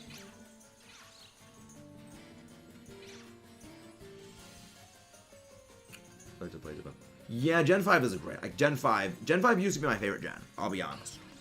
Before this game, Gen 5 was my favorite. This game knocked Gen 5 off that. I still think Black and White is better than Black 2, White 2, with me mostly saying that Black 2, White 2 was not as good, because I didn't really like the cramming of all the old Pokemon into the new game. It made it annoying to look for teams, and also I just thought there was more personality when everyone just didn't have old gen Pokemon. I'm thinking that's just me. I mean, my first games were Gen 4 and Gen 5, so I don't really have much of a tether for the old Pokemon, and that's just mostly a me thing. Oh, I mean, the Gen 5 games are expensive as heck. It's kind of amusing to think back to why it is the Gen 5 game is so expensive, despite the fact that people just gave them so much crap. Is they're so expensive because people don't want to sell them. So you can charge an arm and a leg for it, and there's nothing people can really do because, well, they want these games. I'll pay like $500 for these games. Like, yeah, that's because people really want them. They know they can charge whatever they want. I don't think I've caught a Basculin yet. I don't think I've captured a Basculin. Do I know free back? I can check. I mean, again, we are just doing raids everywhere, so everyone, check your raids. Look for Frigibacks raids. So, I think most people probably wouldn't know what the Frigibacks family looks like, though. I'm pretty sure we had one earlier, though. I can check all my raid dens, though. I will go around and just systematically check all of them to see if I can get a Frigibacks one. But if not, Alpha. If you need a Frigibacks, I can send you one that I have because I have a bunch of spares. I can just trade them. Yep, we did need that. I can trade you one of my spares that I have in my Violet version. I think Gen 5 was hated because Black and White game 52. That is a lot of the dislike for Black and White was I mean, the issues with Black and White are complicated, but the main reason it was so hated was people didn't really understand that the old Pokemon could come back. It's just you needed to beat the game. People thought it was just an outright removal and that they are gone permanently. And this wasn't exactly helped by deliberate or unintentional misinformation that, you know, creators and people online were spreading about the game, that this was happening. And especially back in those days, the only people that really had any amount of content creation were very hardline Gen 1 players, of these old classic players of the games that were not the younger players who were actually playing the games. And that ended up really coloring their view, which, because the people who were listening to them were a lot younger, were more impressionable, it warped their perspectives on the games, which is why Gen 5 was so disliked at the initial release. The other part was, by the time that Black and White came out, we knew the 3DS was coming. So, game is outdated, do not care, basically was the general mentality of it, because it was outdated at that point, and no one was interested in it. And it was just like this perfect storm of everything bad happening to Gen 5 simultaneously that just ended up with a very poor reception on release. And the reason why it shows that Gen 5 is so great is that despite the vocal community at the time actively attempting to crush it, despite the Pokemon Company and Game Freak themselves actively repressing Gen 5 for almost a decade after its release, it still became the most popular, if not one of the most popular, if not potentially the most popular game prior to Legends, and then, of course, successively this, was it. And it shows that even with all the problem and the backlash of initial Gen 4 release, people did love these games. And that shows that it was never really a thing of the game itself. It was just poor timing, really. It's like it sounds so bad to say the issue Gen 5 had was poor timing, but that's what it was. It was just very, very poorly timed release. But also, guys, again, don't forget to leave a like and subscribe if you have not done so already. Oh, you have a sliver of health left. Okay, go away. Go away. Go away, Quillfish. I like the designs. I like them. I thought the designs were pretty cool. I get periodic nosebleeds around this time of year, and there are times I can, like, smell the, like, irony sort of smell, and I'm like, okay, please tell me it's not bleeding. It's not. Okay. I'm not wasting my Master Ball on a freaking Quillfish. I am not wasting a Master Ball on a Quillfish. I gotta wonder how many people did catch their Charizard in a Master Ball. I just wonder that. So I always go Luxury Ball. I always go Luxury Ball. Bong, bong, bong. I love how, if you look closely, it rolls and it immediately cuts to it being upright. So it's not even as a special animation for the Terra Raid catches. It just immediately frame cuts to the end of the actual animation. It just skips the entire other two rolls, and I love that. I for the frame skips. I for the frame skips. Were you new? Are you new? You are new register. New added to the dex. Added it into the dex entry. Boop. Oh yeah, Cloister's in this game. I can bring back the Shell Razor. I can bring back the Shell Razor for battles. For those who don't know, back in Generation 8, I had a Cloister with Shell Smash and Focus Sash I used. That was very fun. Highly enjoyed. Highly enjoyed that Cloister. For the US, I mean, the reason why is it just dries your nose out.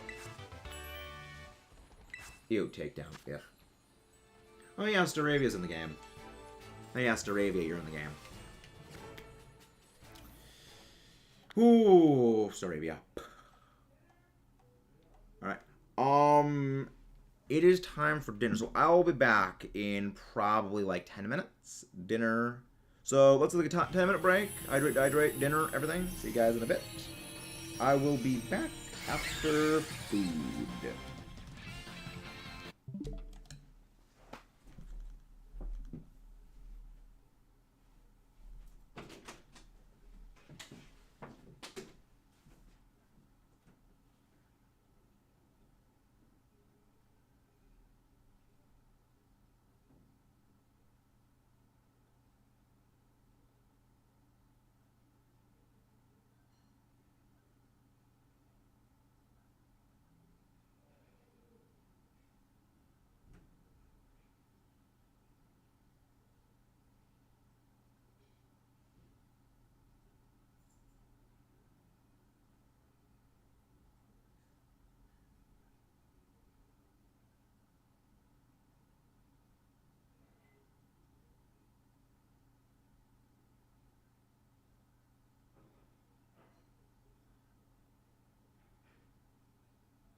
we go. We're back, and let's put the transition back to the actual game. There we go. I can just spam A on yeah, there's just a bird. Oh yeah, intimidate. Good. Fun. What good fun intimidate is. I love it. Oh yeah, intimidate reverse. Oh. It seems that intimidate proccing does not actually consume any of the time limit. That's good to know. That's good to know for future things. That intimidate doesn't actually proc time limits. Good. Life. Fine. Oh my god, you do no damage. Not mean you. I don't even have to attack this thing. Right, because their levels are scaled to yours. Right. Their levels scale to mine, so that way. I love how low tier raids don't even need to do anything. I would probably not battle in this. I'd probably rather do like a full battle stream, a full stream of just, you know, battles. I would probably do. This is primarily like dex completion, dex filling, raids with every people. And the other part also was like probably thinking about maybe ending off, probably in like a half hour or so. Because it seems that the hype of the Charizard raid has kind of heavily fizzled out. At least for today, because it seems like, you know, there's just other stuff going on. But, yeah. Yeah, I mean, definitely, we're going to do battle streams eventually. Like, we are going to be doing battle streams. I heavily enjoy the battles. And I love, and I would, like, mostly, like, I would love to tinker with all the options available in this game competitively, especially for doubles and singles. And I'm looking forward to tinkering with that. Tinkering with all the moves, stuff I think. Oh, another Pokemon registered into the decks. Thanks to Arabia for getting registered to the decks. Go away. Delightful. Go with the thing. But yeah, if anyone's got any, if anyone has any raids, like, you know, level 5, level 6 raids, if you ever post them, just link codes to them in the chat so that we can pop in and do them. Alright, have a good night. Oh, just, okay, that's a regular side. I think, wait, is that a blue side up? That was not a blue side up, unfortunately. Oh, it's a shakes. Okay. But yeah, if anyone's got any, like, tier 5, tier 6 potential raids, feel free to post them. Rock. Knuckle. Knuckly. I love Knuckly. It is very adorable. I'll take that. Oh. That. Oh, it's a side deck. Okay, it's just a side deck. Duck. Duck. Duck. Side duck. But yeah, we're slowly making progress with our dex completion. Yeah, the main thing we gotta do is just fill out our Pokedex. Filling out the dex completely is a floatstone. Neat. Nope, that is not a shiny. That's just a regular old Skiploon in with the Hoppip. The greenness of the Skiploon always throws me off. Like Stantler, no. I want to find level 5 raids.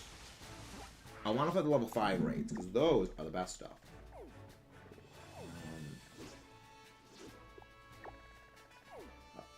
Game.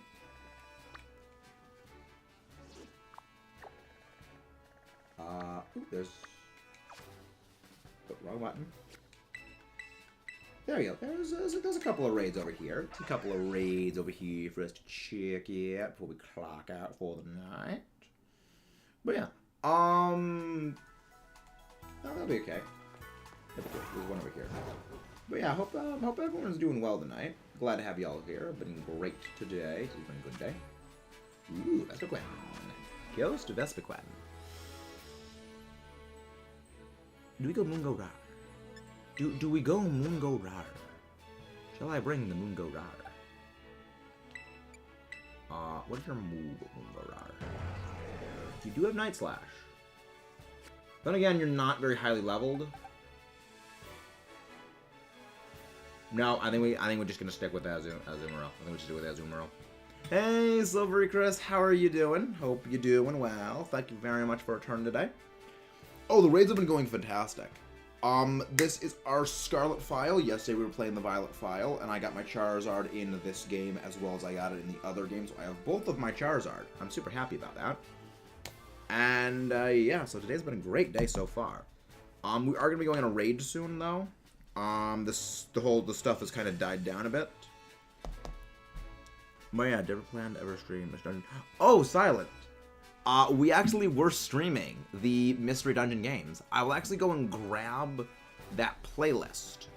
Where is it? Where's my playlist tab? Content, there you go, playlist. We actually were playing it. The reason we sort of put on hiatus was due to the complete deletion of all of my layouts in my OBS recording system. So I needed to go back and remake the Mystery Dungeon layout. And I really just didn't feel like doing that for a very long time. And by the time that I went around to making it again, it got wiped again. So it just been like 2 months, if not even longer, probably 3-4 months at this point, of just, I have not done Mystery Dungeon for a while, but we're going to be resuming Mystery Dungeon soon. I love the Mystery Dungeon games, and this game has really reignited. I want to go back and play those Mystery Dungeon games again. But yeah, I love those games, and we're going to be streaming those again. Last I recall, oh, right, we were right before Spatial Rift in that series. We were right before Spatial Rift. I am prepared to lose to Palkia in that series. That's terrifying. Palkia's terrifying. I mean, it's Palkia. Palkia does Palkia things. I don't even need to go Terrestrial. I don't even do Belly Drum for this. I just, again, we're level 70. This thing's like level 50 somethings. But yeah, we're gonna be ending off soon. Yes, thanks. Yep, post game before Dark Crater. Yep. But the thing is, we're gonna do post game, post game, and then 100% the game. So we're gonna recruit everything, explore every dungeon, and we are doing everything. We are doing all of the things. That is what we are doing. We are doing all of the things. Wow, it avoided the play rough. We are going to be doing all of the things. Yeah. There we go. Yeah, you don't really even need to use belly drum on these things. It's so good.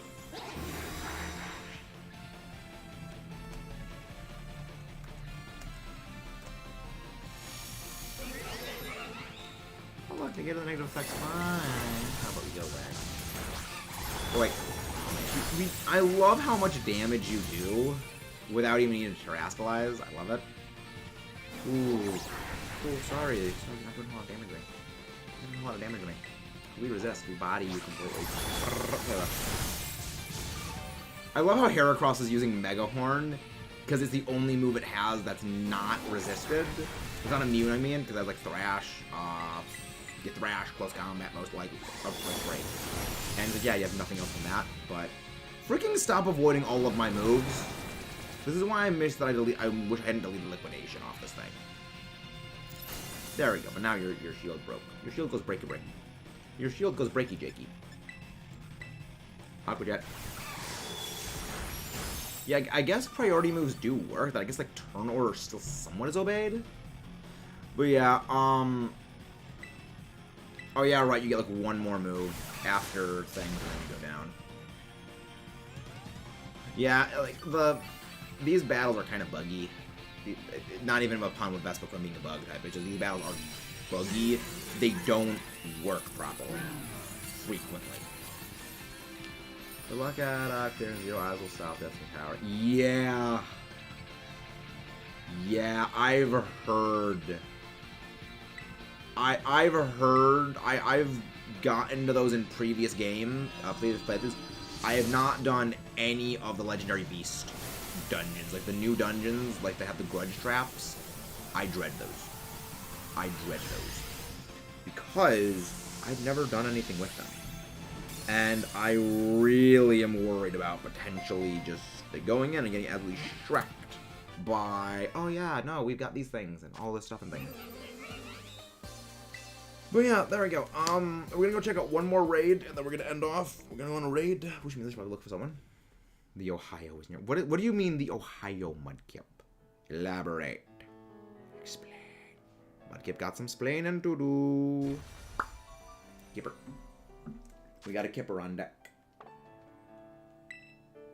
Oh, guys, I already had Vespa registered then. Yeah, we're gonna go to the ferry raid. Ohio marks the end. No, Ohio just does Ohio things. Ohio does Ohio things. On a glitch where you can recruit Primal Dialga. I wouldn't doubt that there's a glitch of that. I wouldn't doubt that there's a glitch of it, because there's glitches of everything. Ooh, Mimikyu. Mimikyu raid. Mimikyu 5-star raid. Delightful. I mean, we're going for Ticketon on this thing. We're going for Ticketon. It is indeed hammer time.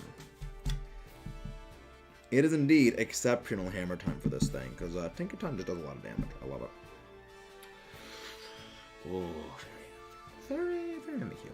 I feel the Mimikyu typing that people are gonna want is gonna be Fairy Terror type for competitive things. Just because Fairy is, I think. I mean, there's possibles. Wait, where are we gonna go raid? The Ohio will not let you down. Nah, it will. It will let me down. It will.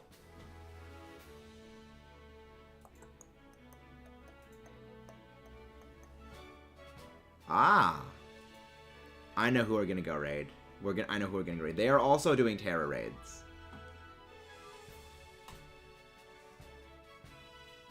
I know exactly who we're raiding. They are a friend of ours, and they are also doing the Terra raids, especially those of Charizard. So yeah, let's go. Let's go. Hardest thing to do in that game is recruit Kecleon, so if you're gonna do 100%, that's the most difficult thing to do. Rare to find a full odds track. Right, yeah, Kecleon is... yeah, that makes sense. Yeah, that happens. Yeah, I think we're gonna be good. I think we're gonna be good. Help has arrived. We're gonna get the help coming in for the battles to play. Let's go. I think we can do this fine. I think we can do this completely fine. I know we're gonna rock and roll. I know we're gonna roll this thing. But yeah, I'm looking forward to it. It's gonna be fun to get back to playing Mystery Dungeon though. I've missed that game, and I also gotta get back to playing Splatoon. Like I gotta get Splatoon. It's fun. Oh, is that Shiny Corviknight? Okay, so that's what Shiny Corviknight. It looks brown. It looks almost brown in this game. I mean, then again, that might be just the lighting. Oh, wait, no, I have Mold Breaker, so I just bypassed the ability. I just bypassed the ability, that's why. Yeah, that's good. That's fine. Wait, rough. But yeah, it was fine. So you recruit Kecleon, but we have to like just steal from the Kecleon store, and then you have to steal the Kecleon and then get it? Or is it not that? You get on hammer. Oh, I love the hammer. It's time to drop the hammer. It's time to. It'd be hilarious if Kecleon was broken in the main game, but it isn't. Yeah, no, it's not gonna happen because, unfortunately, the game cannot be amusing like that. I love how this thing is exclusively using wood hammer, though. Like, the fact that we are using a dragon type and going against a fairy Azumarill, fairy Mimikyu and not actually getting bodied, I just find hilarious. Oh yeah, I can't use Gigaton twice in a row. Data Blast! Oh, that's actually probably gonna do damage to Haxaras. Haxaras. It's not very effective, isn't it? I guess it's just not targeting me because it's bad. Let's go. That's fun. This is fun. Yeah, I know who we raid him. I know who we raid him. Okay, good. Okay, good. It looks like they actually finally gonna win against our Charizard. Good. Hammer time! Even if you're terastallized, even if you're not using a move that is boosted by your Terra type, it seems you do bonus damage against the shield anyways, which is good.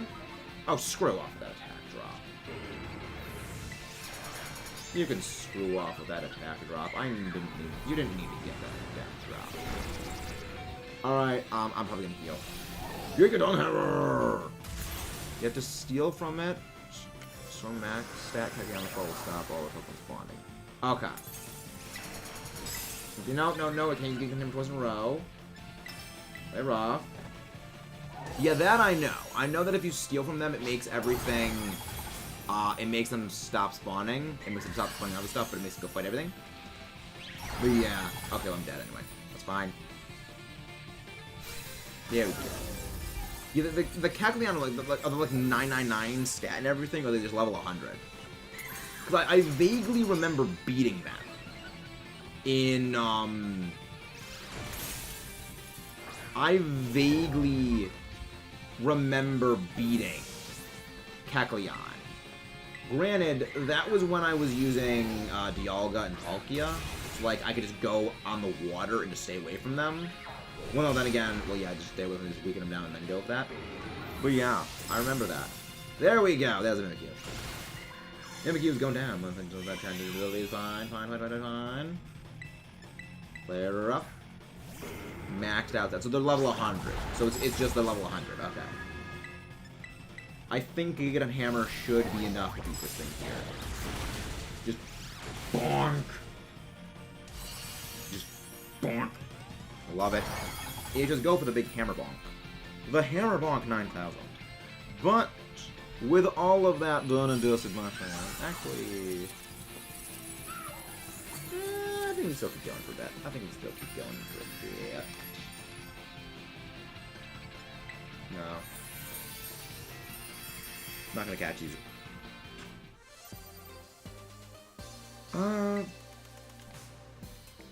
Who are we gonna get? Who are we gonna raid? Actually, we're gonna go raid. We're gonna go for a raid right now.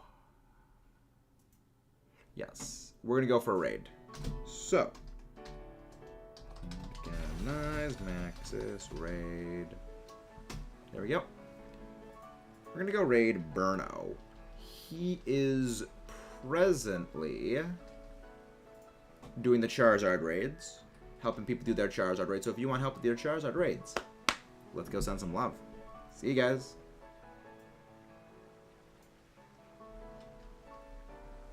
See you guys next time. Let's rock and roll.